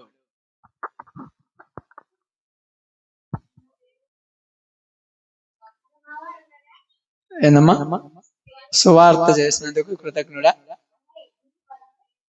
చేయటానికి కృతజ్ఞుడా? మీరు కొంచెం డెప్త్ గా ఆలోచించండి. మన జీవితాన్ని కూడా దాంతో సమానం చేసి ఆలోచించండి, గుర్తొస్తుంది. దేని కృతజ్ఞుడై ఉన్నాడంటే, మీరు చదివిన మాటలో నన్ను బలపరిచిన అనే మాట గుర్తొచ్చిందా? బలపరిచిన, ఎప్పుడు బలపరిచాడు? ఆమేన్. నా జీవితంలో 24 మొదలుకొని 25 ఎండింగ్ వరకు రోజు తప్పు చేయాలని వచ్చినప్పుడు నీ వాక్యంతో బలపరిచిన దేవా స్తోత్రం. అందుకు కృతజ్ఞత చెప్పాలి. ఎన్ని రోజులు వచ్చి ఉంటది మనం కూడా తప్పు చేయాలని ఆలోచన, ఎన్నిసార్లు వచ్చి ఉంటది, ఎన్నిసార్లు పాపం చేయాలని మనకు కూడా వచ్చి ఉంటది, ఎన్నిసార్లు దేవుడి మీద చెడు మాటలు పలకని వచ్చి ఉంటది, ఎన్నిసార్లు మన ఇంట్లో ఇబ్బందులు అప్పుడు దేవుడిని తిట్టాలనిపించి ఉంటది, ఎన్నిసార్లు లోకములు అందరూ పాపత్రులుగా తిరుగుతుంటే బాప్తిజం తీసుకున్నా కూడా ఆ పాపపు కోరికలు మన హృదయంలోనికి వచ్చి ఉంటాయి. ఈ వచ్చినప్పుడు నన్ను పాపం చేయకుండా నువ్వు నన్ను బలపరిచినందుకు నీకు కృతజ్ఞతలు చెల్లించుచున్నాను. అమ్మే. కృతజ్ఞతలు దేనికి చెల్లిస్తున్నాడు?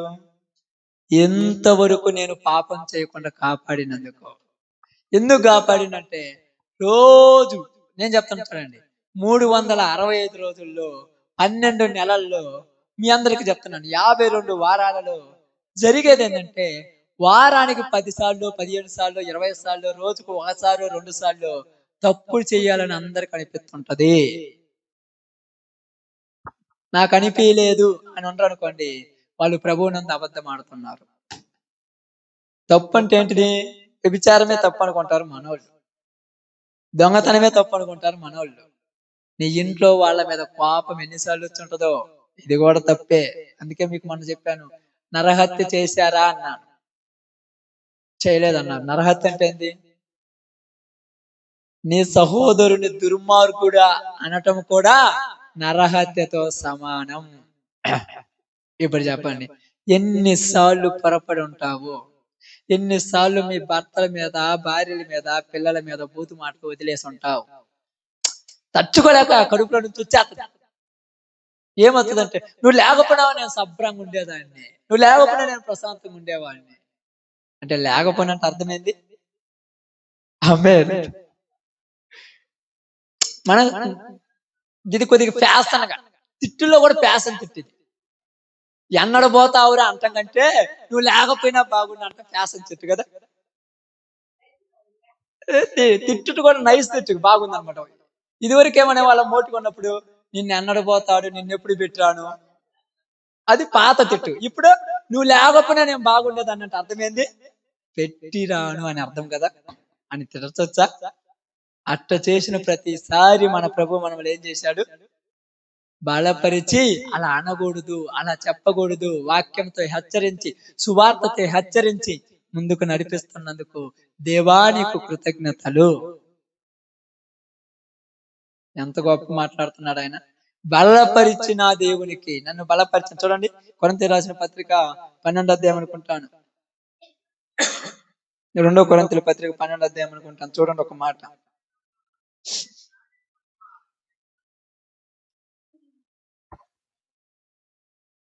వచ్చిన 12:10. నేను ఎప్పుడు బలహీనుడను, లేకపోతే ఏను చదవండి అమ్మా.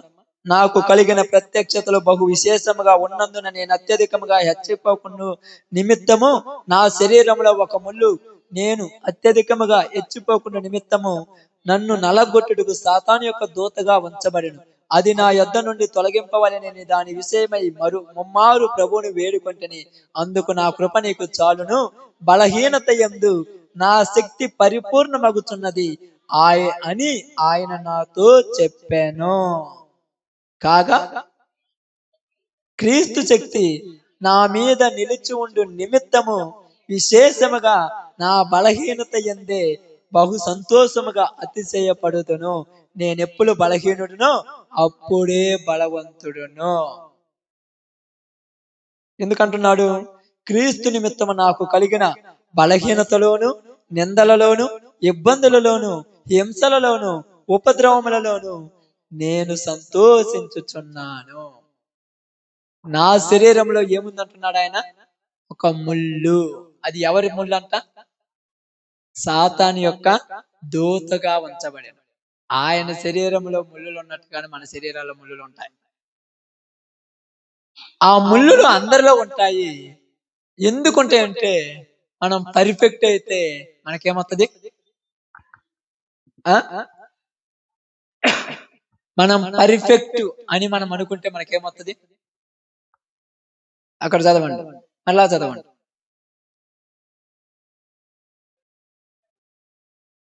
నేను అత్యధికముగా హెచ్చింపకుండా నిమిత్తము నాకు శరీరములో ఒక ముళ్ళు నేను అత్యధికముగా హెచ్చిపోకుండా నిమిత్తము నన్ను నలగొట్టుటకు సాతాను యొక్క దూతగా ఉంచబడిన. నేను బాగా బతుకుతున్నాను, నా ఎంత మంచోడు ఊరు లేరంటే మనలోనికి ఏమొచ్చింది? గర్వము. ఆమేన్. అప్పుడప్పుడు కొంతమంది సేవ చేస్తాం, నేను చెప్తాను, నాలాగా చెప్పాడు ఊరు లేరు అని అంటారు అనుకో, వాడికి పట్టింది దెయ్యమనుకోండి. ఎవరైనా నన్నైనా నాలాగా చెప్పాడు ఎవరు లేరు అన్నారు అనుకోండి, వాడికి పట్టింది దెయ్యం. ఏ దెయ్యం పట్టింది? అహంకారం అనే దెయ్యం. అందుకనే నాలో కూడా చిన్న తప్పు ఉంది కనుక నేను ఎదుటి వాళ్ళని ఎప్పుడు తప్పుగా చూడను. చిన్న తప్పు అంటే కంటిన్యూ పాపం చేయటం కాదు. ఈ చిన్న చిన్న పొరపాట్లు, నేను కూడా నా భార్యని ఇబ్బంది పెట్టుతున్నాను, నేను కూడా నా భర్తను గౌరవించడం లేదే, నేను కూడా దేవుని యొక్క పనిలో ఉన్నప్పుడు వాళ్ళ మీద కోపడుతున్నాను, నేను కోపడంగా లేనిది వాళ్ళు అబద్ధం ఆడితే తప్పేముంది? అప్పుడు సమర్థింపు అనేది వచ్చేస్తుంది, ప్రేమించే గుణాలు వచ్చేస్తాయి. అలా కాకుండా హెచ్చిపోతారు చాలా మంది. నేను నిజంగా ఇన్ని రోజులు ఏ పాపం చేయలే, నాకు అర్థమై ఉంటది ఏ పాపం చేయలేదు అంటే వీళ్ళు చాలా డేంజర్ లో ఉన్నారు. తాను నిలుచున్నానని తలంచుకుని వాడు పడిపోకున్నట్లు జాగ్రత్త పడాలి. నేను కరెక్ట్ అనుకున్నాను అనుకోండి, అప్పుడు నాలోని గర్వం వచ్చేస్తుంది. అప్పుడు సాతాను నన్ను తీసుకెళ్లి బురద గుంతలో మళ్ళా పన్నుకుద్ది. అందుకని బాగుపడ్డామని ఎర్రవేగొద్దు, పడిపోతామని భయంతో బతకాలి. ఏంటమ్మా? పడిపోతామని భయం రోజు మన హృదయంలో ఉండాలి. ఆ భయం ఉంటే మనం ఎప్పుడు కూడా తప్పు చెయ్యము. అదే భయం లేకపోతే చేతమా చేయమా? ఇప్పుడు ఎక్కువ యాక్సిడెంట్ అయ్యేది ఊరికి చెప్పండి, బండ్ల మీద తిరిగే వాళ్ళకు.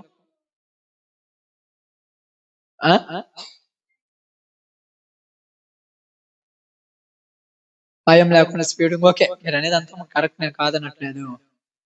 బండి నాకు పర్ఫెక్ట్ గా వచ్చు అనుకున్నోడే పడతాడు. నేను ఒంటి చేత మీద పోయినా కింద పడిన అన్నాడు చూడు, వాడు మాత్రం కష్టంగా పడిపోతాడు ఎప్పుడు వస్తాడు. ఎందుకంటే ఈ రానోడు ఏం చేస్తాడు? ఏడ పడిపోతాడని భయంతో పోతుంటాడు. ఈ వచ్చినాడు ఏం చేస్తాడు? ఒంటి చేపెట్టుకొని ఎట్ట తిరుగుతూ ఉంటాడు. ఏంది ఎంత ఫాస్ట్ పోతుంది, నేను కంట్రోల్ చేయగలను, కింద పడిన తర్వాత తిరుగుతుంది, కంట్రోల్ చేస్తలే లేదు. అలాగే ఇక్కడ మనకి హెచ్చరిక ఏంటంటే, నేను పర్ఫెక్ట్ అనుకున్నాడు ఖచ్చితంగా తప్పు చేస్తాడు. నాలో ఇంకా కొన్ని లోపాలు ఉన్నాయి అనుకున్నాడు ఎప్పుడు తప్పు చేయడు. ఎందుకంటే భయం, తప్పు చేస్తామని భయం. అందుకనే ఈ భయం ఉంది కాబట్టి పౌలు గారు అందరికీ పరిచర్య చేశాడంట. నేను సేవకుణ్ణి, నేను డేరాలు కొట్టడం ఏంది అన్నాడా? కొట్టకపోతే నాకు ఇబ్బంది అవుద్దేమో, చేద్దాంలే. నేను డేరాలు నేను సేవకుని కదా, నేను ఇక్కడ కసువు ఓడటం ఏంది అనుకోవాలా? అమ్మో, ఓడవకపోతే నా బహుమానం పోద్దేమని ఊడ్చేశాడు. అయ్యో, నడవకపోతే నా బహుమానం పోద్దని నడిచాడు. ఎందుకు చెప్తున్నానంటే, ఈ రోజు మనలో ఏందంటే మేము ప్రార్థన పోతున్నాం, మేము మంచోళ్ళు అనుకున్న వాళ్ళు తొందరగా పడిపోతున్నారు. నేను ప్రార్థన పోతున్నా మంచోళ్ళు అనుకున్న వాళ్ళు తొందరగా, ఎందుకంటే వీళ్ళల్లో ఒక ముళ్ళు ఉన్నది. వీళ్ళ జీవితం ఎప్పుడు అహంకారంతో ఉంటది కానీ బాగుపడదు. కొంతమంది ఉంటారు, ఉదాహరణకు మీరు ఉన్నారనుకోండి, ఎగ్జాంపుల్ చెప్తున్నాను, ఏమనుకోవద్దు. మీరు ఎవరికి తక్కువ కదా, మీ రేంజ్ చూసుకుంటే మీరు అందరికంటే గొప్పవాళ్ళే. ఒక రకం చెప్పాలంటే నాకంటే అమ్మాయి కంటే కూడా మీరు గొప్పవాళ్ళే. బతిమిలాడి నా దగ్గరకు వచ్చి వందనాలని మీరు చెప్పాల్సిన అవసరం లేదు. అంత అవసరం మీకు అసలు లేనే లేదు. నిజంగా చెప్తున్నాను. నేను సేవకుడినైనా, ఒకవేళ అమ్మాయి పాస్టర్ అమ్మాయినా లేకపోతే విశ్వాసురాలని, ఎవరి కాడ ఎవరు మీరు దండం పెట్టాల్సిన అవసరం లేదు. మరి ఎందుకు తగ్గించుకొని పెడుతున్నారు చెప్పాలి ఎందుకు?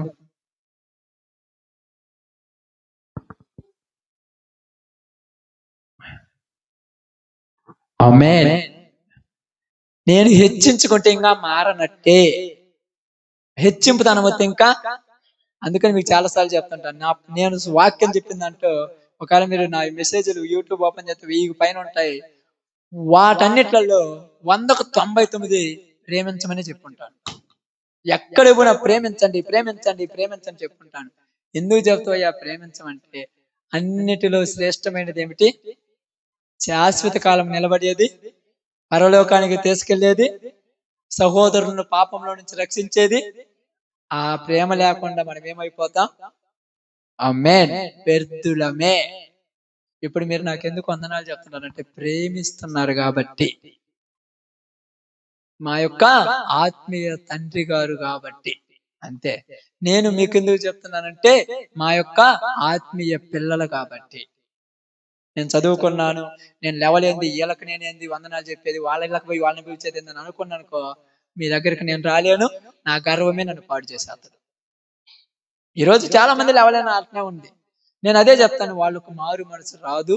ఎప్పుడు దాకా రాదంటే సత్యదాకా రాదు. మరి దేవుడు బాప్తిజం తీసుకుని కడుక్కొని శుభ్రం చేసుకుంటారంటే వాళ్ళని శుభ్రం చెయ్యడు. ఎందుకు చేయడం సబ్జెక్ట్ వేరు, తర్వాత చెప్తాను దాని గురించి. ఎందుకంటే బైబిల్ గ్రంథం చెప్పి, ఒకసారి పరలోక సంబంధమైన మర్మం రుచి చూసిన తర్వాత తప్పిపోయిన వాడిని మరలా మార్చుట అసాధ్యం. దానికి వాక్య భాగాలు కూడా ఉన్నాయి, నేను చెప్పలేదు కాదనట్లేదు. ఎందుకంటే లెవెల్లో ఉన్నవాడు పడిపోతే కష్టం. కేఏ పాల్ ఉన్నాడు, తెలుసు కదా, లెవెల్ వెళ్ళిపోయాడు, ప్రపంచ శాంతి దూతని పేరు పెట్టాడు, ఇప్పుడు పడిపోయాడు. అతని గురి చెప్తుంటాడా? ఊరనుభవి చెప్తుంటాడా? ఏమంటాడు? నేను చిటికెత్తే ప్రధానమంత్రులు నా ముందు మోకాళ్ళ మీద ఉన్నారు, మీరేంద్ర నాకు చెప్పేది అంటాడు. అదే అనేది, నా దగ్గర ఇలాంటి విమానాలు 10 విమానాలు ఉన్నాయి, మీరేంద్ర నాకు చెప్పేది అంటాడు. ఈ అహంకారం అన్నాడు ఎప్పటికీ తగ్గడు. అందుకే మీ అందరికీ నేను చెప్పేది ఏంటంటే, మనలో తగ్గింపుతనం ఉండాలి. ఆ తగ్గింపుతనం ఎందుకు ఉండాలంటే, హెచ్చించబడితే పడిపోతాం, హెచ్చించుకుంటే ఏమవుతాం? పడిపోతాం. అందుకని ఏమన్నాడు? ప్రభువునందు అందరికీ వందనములు తెలియజేస్తున్నాను, ప్రతి వాళ్ళను బతిమలాడాడు. ఈరోజు అదే చెప్తున్నాను నేను కూడా బైబిల్ గ్రంథంలో నుంచి. ఈ సంవత్సరం అంతా మనకు ఎవరి మీద ద్వేషాలు వచ్చినా, ఒకరి మీద పగలు వచ్చినా, ఒకరి మీద కోపాలు వచ్చినా, ఒకరితో మనం మాట్లాడకూడదు అనుకున్నా, ఒకరి మీద చెడు ఉద్దేశాలు వచ్చినా, ఆ ఉద్దేశంలో నుంచి మనల్ని బలపరిచి మరలా సరిచేసిన దేవునికి కృతజ్ఞతలు అని చెప్తున్నాం. ఒడిదుడుకులు రాలేదా?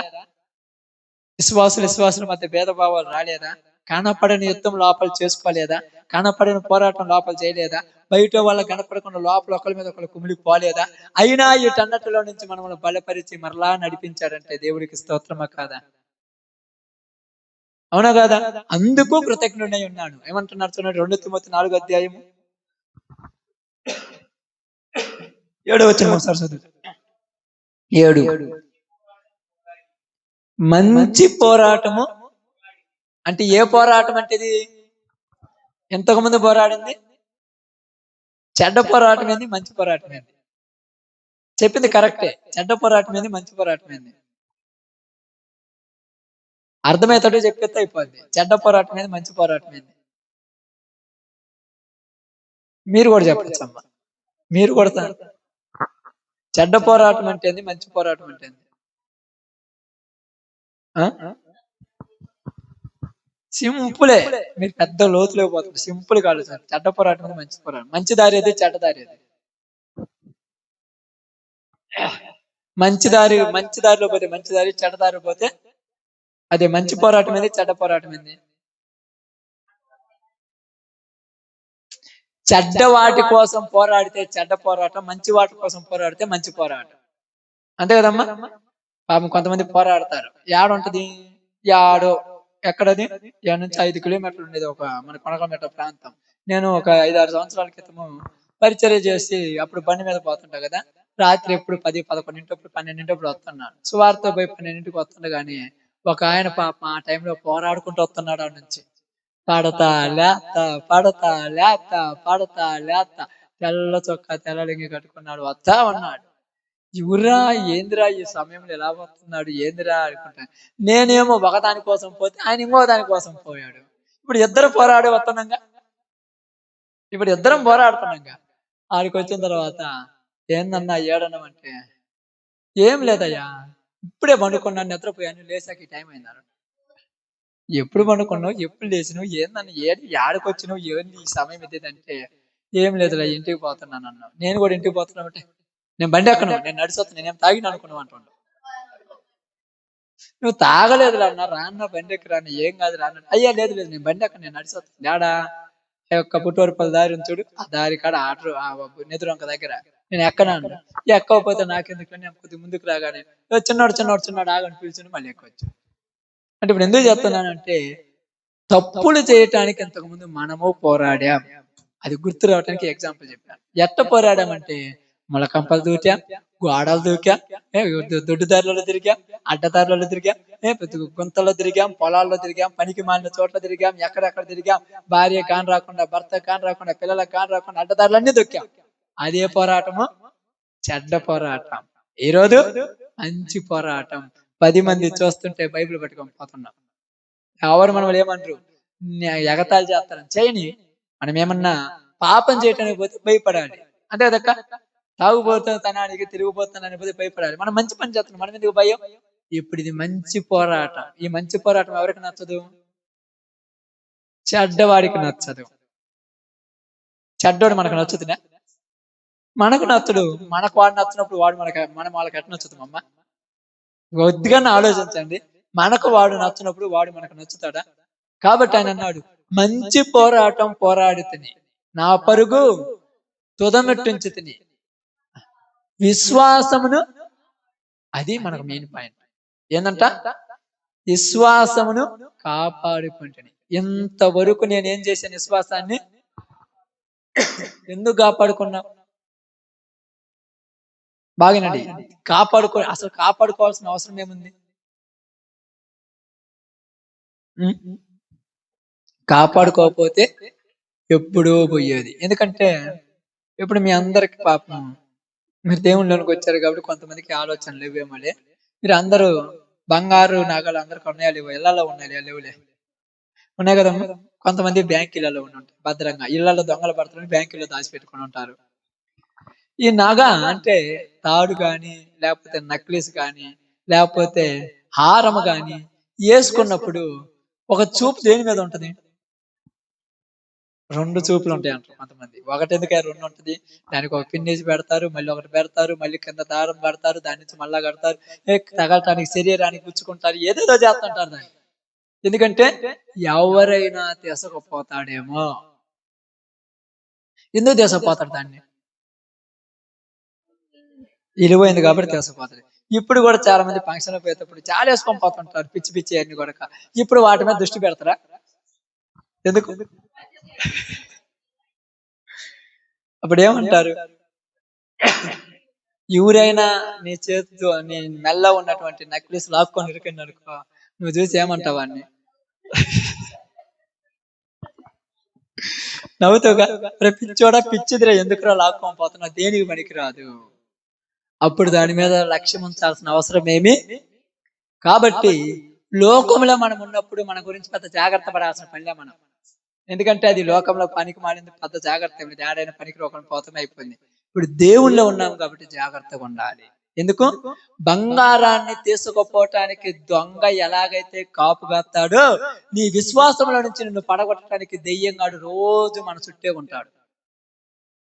ప్రతిరోజు మన ఇంటి పక్కల మన చుట్టే మనలోనే ఉంటాడు, మన చుట్టుపక్కల తిరుగుతుంటాడు. అంటుంటాడు, ఇంతలోను నీ మీద అంటుంది, కుక్కను అనుకో నువ్వు అన్నది నిన్నే, నీకు వాసం కూడా రాలేదా లే. ప్రభువా స్తోత్రమయ్య, యేసయ్య వద్దయ్య, ప్రభువా నన్ను క్షమించు. ఇంత రోసం లేకపోతే మెదలకుండా ఉంటే ఇంట్లోకి వచ్చి తంత్ర జాగ్రత్త. వద్దు ప్రభువా, నువ్వే నాకు చాలయ్యా, నీకు స్తోత్రం ప్రభువా, వందనాలు దేవా అంటాడు. ఇంగిట్ట చేస్తే ఇంతేలే, నీ ఇంట్లోకి వచ్చి బంగారం కూడా తీసుకుపోతారు, అది తీసుకుపోతారు, ఇది తీసుకుపోతారు, రెచ్చగొట్టి నీ చేత మాట్లాడుతాడు అంతే. ఇప్పుడు మాట్లాడిన తర్వాత ఏమంటాడమ్మా? ఏమంటాడు చెప్పండి అమ్మా? బుద్ధి లేని పనికి మాలినోడు తాగుబోతాడు ఒక మాట అంటే పడితేమి అంటున్నా. తాగుబోతాడు ఒక మాట అంటే పడితేమి, ఎంత దూడని పడేను, ఏళ్ళ మీద కూడా తగాదే, చెప్పడానికి వచ్చిన మీద తగాదే. ఎంత దిగజారిపోయిన అర్థం ఎలా అయిపోయింది? మొదటి పరిస్థితిలో పడిపోయావు. అందుకే చెప్తున్నాను, విశ్వాసమును కాపాడుకోవాలి. బాప్తిసం తీసుకున్న తర్వాత దేవుడి సెక్యూరిటీ గార్డ్ ఉంటాడు, నిన్ను కాపాడుతుంటాడు, వాక్యం చెప్పించి మరీ కాపాడతాడు. కానీ ఈ ఆదివారాలు ప్రార్థనలు కొంతమంది రారు చూడు, వాళ్ళు శనివారం గాని మిగతా ప్రార్థనలకు వచ్చినప్పుడు ఒక వారం పోతే పోయింది, వాళ్ళని అబ్జర్వ్ చేయండి, వాక్యం స్టార్ట్ అయింది మొదలుకొని అయిపోయాక నిద్రపోతూనే ఉంటారు. వాళ్ళకి ఎక్కదు వాక్యం, అస్సలు ఎక్కదు. వాళ్ళు అంటారు ఆదివారం అని, నీకేమమ్మా అన్ని జరుగుతున్నాయి కాబట్టి మీ ఇంట్లో ఏమన్నది కాబట్టి పోతావు, నన్ను ఎంత పడతావు తెలుసా? వీడికి వచ్చి నిద్రపోయే వాళ్ళకి ఏం తెలుసా విషయాలు? ఇక్కడ పడుకుని నిద్రపోతుంటారు వచ్చి, వాళ్ళకేం తెలుసా విషయాలు? అందుకే చెప్తున్నాను, వాక్యం నిన్ను హెచ్చరిస్తే నువ్వు కరెక్ట్ గా ఉంటావు. అందుకన్నాడు, నా విశ్వాసమును కాపాడుకుంటేనే. ఎందుకన్నాడంటే కొరింథీయులకు రాసిన 2వ పత్రిక 4వ అధ్యాయము, జాగ్రత్త ఉండి ప్రార్థన చేస్తాను. కొరింథీయులకు రాసిన 2వ పత్రిక 4వ అధ్యాయము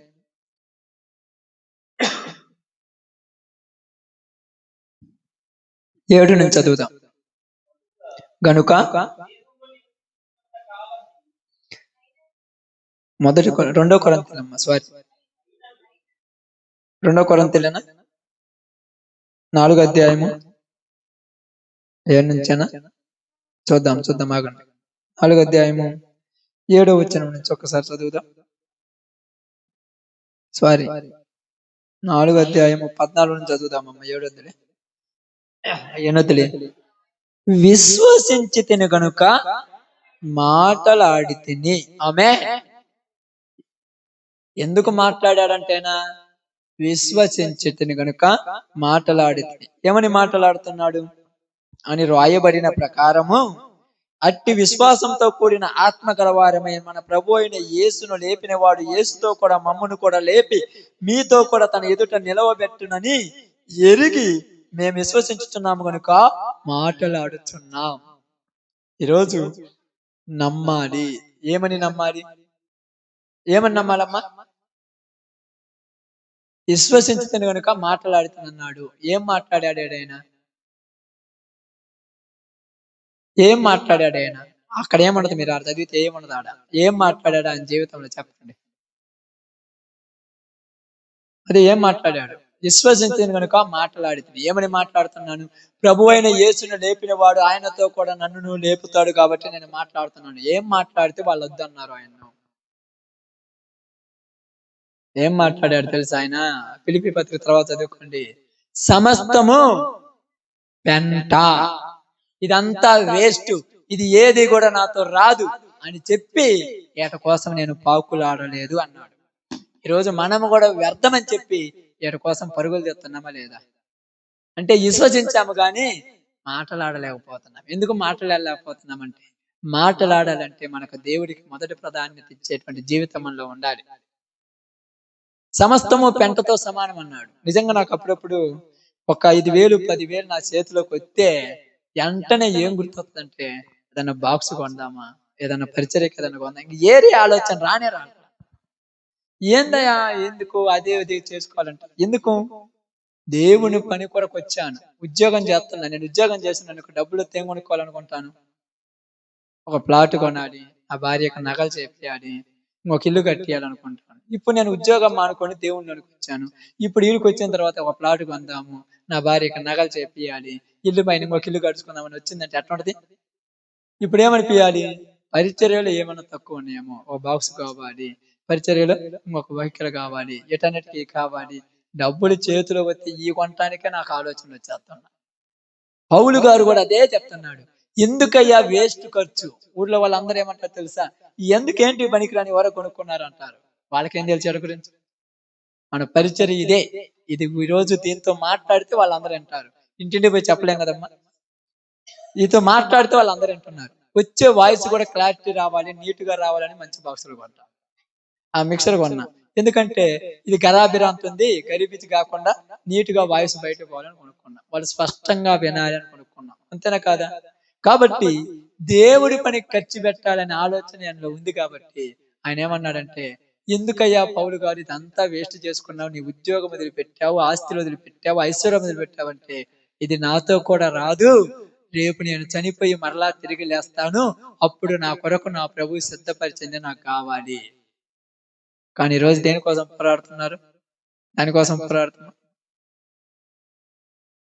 సంవత్సరం ఆది మొదలుకొని చివరికి అన్నారు చూడండి, ఎక్కడా కూడా నాకు లోకాశల పుట్టకుండా నన్ను బలపరిచిన దేవా నీకు కృతజ్ఞుడినై ఉన్నాను. మనలో కూడా పుట్టుండొచ్చు, మనలో కూడా అనిపించుండొచ్చు. అప్పుడు ఎగ్జాంపుల్ కోసం చెప్తున్నా, మీరు ఏదో ఇయ్యాలని చేయాలని చెప్పట్లేదు. దేవుడికి ఒక 100 200 తీసినంత వరకు మనసు బాగుంటది. 500 కానీ 1000 రూపాయలు తీయాలన్నప్పుడు మనసులో బలహీనత వచ్చేస్తుంది. ఎంత ఇయ్యాలా? కానీ దేవుడు నిజాయితీగా నిలబెట్టిన వాళ్ళు ఆ టైంలో బలపరుస్తాడు. దేవుని సేవకే కదా చేసేయాలి, దేవుని పరిచర్యకే కదా. నెలకు ఎన్నెన్నో ఇబ్బందులు సమస్యలు ఉన్నప్పుడు ఏది పరుచుకోకుండా దాన్నే ఎందుకు ముందు సాగాలంటే దేవుని పని. తీరకుండదు, నెమ్మది ఉండదు, ప్రశాంతత ఉండదు. దేవునిలో ఉంటే ఆనందమే ఆనందం ఉంటుంది. రోజు వెళ్ళాలి, ప్రతి చోట పరిచర్య చేయాలి, ప్రతి వాళ్ళకు సువార్త చెప్పాలి, ప్రతి వాళ్ళతో మాట్లాడాలి, ప్రతి విధంగా చెప్పాలి. అందుకనే నేను చాలా సార్లు అంటాను, చాలా మంది చీ అంటాను. నేను ఎవరిని చీ అన్ను, వాళ్ళతో మళ్ళా మాట్లాడతాను. తప్పు చేసిన వాళ్ళతో కూడా పోయి మాట్లాడతాను. ఎందుకు మాట్లాడతావు అంటే, నేనే మాట్లాడకపోతే వాళ్ళు ఎప్పుడు బాగుపడాలి? అంతే కదమ్మా. చేదరించాలి, ఆదరించాలి, దగ్గర తీసుకోవాలి, బాగుండాలి. అది కాదా ఇట్ట అని చెప్పాలి. మళ్ళా చేస్తాడు, చెయ్యి, ఈసారి చెయ్యొద్దు అని గద్దించాలి, ఇంకోసారి బుద్ధి చెప్పాలి, అవసరమైతే కొట్టనైనా కొట్టాలి. హక్కు దేవుడు నాకు ఇచ్చాడు. అప్పుడు ఏమంటారంటే, చివరికి బాగుపడ్డ తర్వాత దేవా నన్ను బలపరిచినందుకు నీకు కృతజ్ఞుడినై ఉన్నాను అంటాడు. అదే పడిపోయిందని వదిలేసిపోతే, మీరు పోతున్నారక్క, మీరు పరుగులు పోతున్నారు, తొందర పనికి పోతున్నారు, మీ పిల్లోడి కింద పడిపోయింది, వాడిని వదిలేసిపోతారా? మళ్ళా అంత దూరం పోయి బండి ఆగి వస్తావు, లేచి భుజాన్ని ఎత్తుకొని ఏం కావాలని తినే గురించి ఇంట్లో దాచిపెట్టి వెళ్ళిపోతావుగా. ఇప్పుడు మీరు కూడా దేవుని దృష్టిలో మాకు పిల్లలేక, ఏదో చిన్న తప్పు చేసేదని వాటితో మాట్లాడుకుని పోతే వాళ్ళు ఎప్పుడు బాగుపడాలి? ఏదో పొరపాట్లు ఉన్నారని వాళ్ళని పోయి సమర్థించబోతే వాళ్ళు ఎప్పుడు ముందుకు రావాలి? ఎన్ని రోజులయ్యా ఇలా చేస్తాం అంటే, బైబిల్ ఏం చెప్పింది మనకు? ఏం చెప్పిందమ్మా? నీ ప్రాణం ఉన్నంత వరకు ఉన్నాడు, నా ప్రాణం ఉన్నంత వరకు నేను మిమ్మల్ని ప్రేమించడమే నేర్చుకోవాలి. ఇంకేమి వాళ్ళు మారపని మన ప్రాణం ఉన్నంత వరకు మనం వాళ్ళని గౌరవించాలి. వాళ్ళు మారరాయి ఎన్ని చెప్పినంటే, మారని చెప్పడానికి నువ్వేమైనా గ్యారంటీ ఇస్తావా? నువ్వు గ్యారంటీ నువ్వెందుకు మాట్లాడుతున్నావు వరకు నాకు అర్థం కాలేదు. ఇక్కడ అదే అన్నాడు, నేను విశ్వసించదని కనుక మాట్లాడుతున్నాను. నన్ను బలపరిచిన దేవుడు మిమ్మల్ని కూడా బలపరుస్తాడు, నన్ను లేపిన దేవుడు మిమ్మల్ని కూడా లేపుతాడు, నాకు ఇచ్చిన నీతి కిరీటం మీకు కూడా చేస్తాడు. ఎంత బాగా మాట్లాడుతున్నాడు పౌలు గారు. ఆయనలో భేద భావాలు ఉండవు, ఆయనలో ఒకటి తక్కువ ఒకటి ఎక్కువ ఉండదు, ఆయనలో ద్వేషం ఉండదు, ఆయనలో పగలు ఉండవు, ఆయనలో వ్యసనం ఉండదు, ఆయనలో ప్రేమ మాత్రమే ఉన్నది. కాబట్టి ఈరోజు మనందరికి నేను చెప్పిన మాట ఏంటంటే, సంవత్సరాది మొదలుకొని సంవత్సరాంతం వరకు మనకెన్నిసార్లు తప్పులు చేయాలని ఆలోచన వచ్చినా ఆ టైంలో తప్పు చేయకుండా కాపాడిన దేవునికి కృతజ్ఞతలు కలిగి ఉండాలి మనం. అంతే. చాలాసార్లు వచ్చుంటాయి, మీరు అనొచ్చు నాకు రాలేదని. ఒక్కసారి ఇంటికి పోయిన తర్వాత ఒక 2 గంటలతో కూర్చొని జనవరి 1 2024 నుంచి జనవరి డిసెంబరు 30 దాకా లెక్క పెట్టుకొని చూడండి. 31 దాకా లెక్క పెట్టుకొని ఎన్నిసార్లు మీ మనసులోకి వచ్చుంటాయి.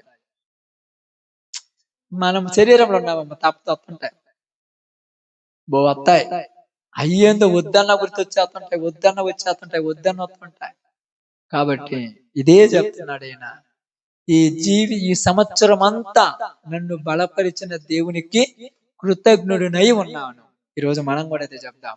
ఈ సంవత్సరం అంతా 24 ప్రారంభం మొదలుకొని 24 ఎండింగ్ చివరి వరకు నాకెన్నిసార్లు తప్పు చేయాలనిపించినా చెయ్యకుండా నన్ను బలపరిచిన దేవునికి కృతజ్ఞుడను. ఇప్పుడు 25లో పోయిన తర్వాత ఏం చేయాలనేది దేవుడు అవకాశం ఇస్తే మరలా మనం సజీవులుగుంటే అప్పుడు మాట్లాడుకుందాం. దాని గురించి తర్వాత సంగతి. కృతజ్ఞతలు కలిగి జీవించాలి ప్రతి విషయం. నేను అప్పుడప్పుడు అంటాను, నా జీవితంలో ఎన్నో ఒడిదుడుకులు ఉంటాయి, ఎన్నో పొరపాట్లు ఉన్నాయి, ఎన్నో తప్పులు ఉన్నాయి, ఎన్నో ప్రమాదాలు ఉన్నాయి. వాటన్నిటిలో నుంచి నన్ను పడిపోకుండా నిలబెట్టి ముందుకు నడిపించాడు. అందుకు దేవునికి నేను కృతజ్ఞత చెల్లిస్తుంటాను. పడిపోయిన ప్రతిసారి ఏమనిపిస్తుంది తెలుసా? ఈసారి గట్టిగా నిలబడాలనిపిస్తుంది. గట్టిగా నిలబడాలనిపిస్తుంది. పడిపోయిన ప్రతిసారి కొంతమంది బుద్ధులు మనకు తెలుస్తుంటాయి, వీళ్ళతో జాగ్రత్తగా ఉండాలి ఈసారి అనిపిస్తుంది. పడిపోయిన ప్రతిసారి నాలో ఒకవేళ అలాంటి ఆలోచన వచ్చిందేమో, నన్ను నేను జాగ్రత్త చేసుకోవాలనిపిస్తుంటది. పడిపోయిన ప్రతిసారి దేవునిలో ఎక్కువ ప్రార్థన చేయాలనిపిస్తుంటది.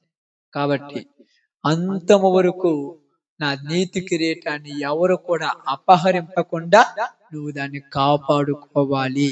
కాపాడుకోవటం మన వల్ల కాదు కనుక మనల్ని బలపరిచే దేవునికి ఏం చేద్దాం? కృతజ్ఞతాస్తుతులు చెల్లిద్దాం. ఈ మాట దేవుడు దీవించును గాక. ఆమేన్. అందరం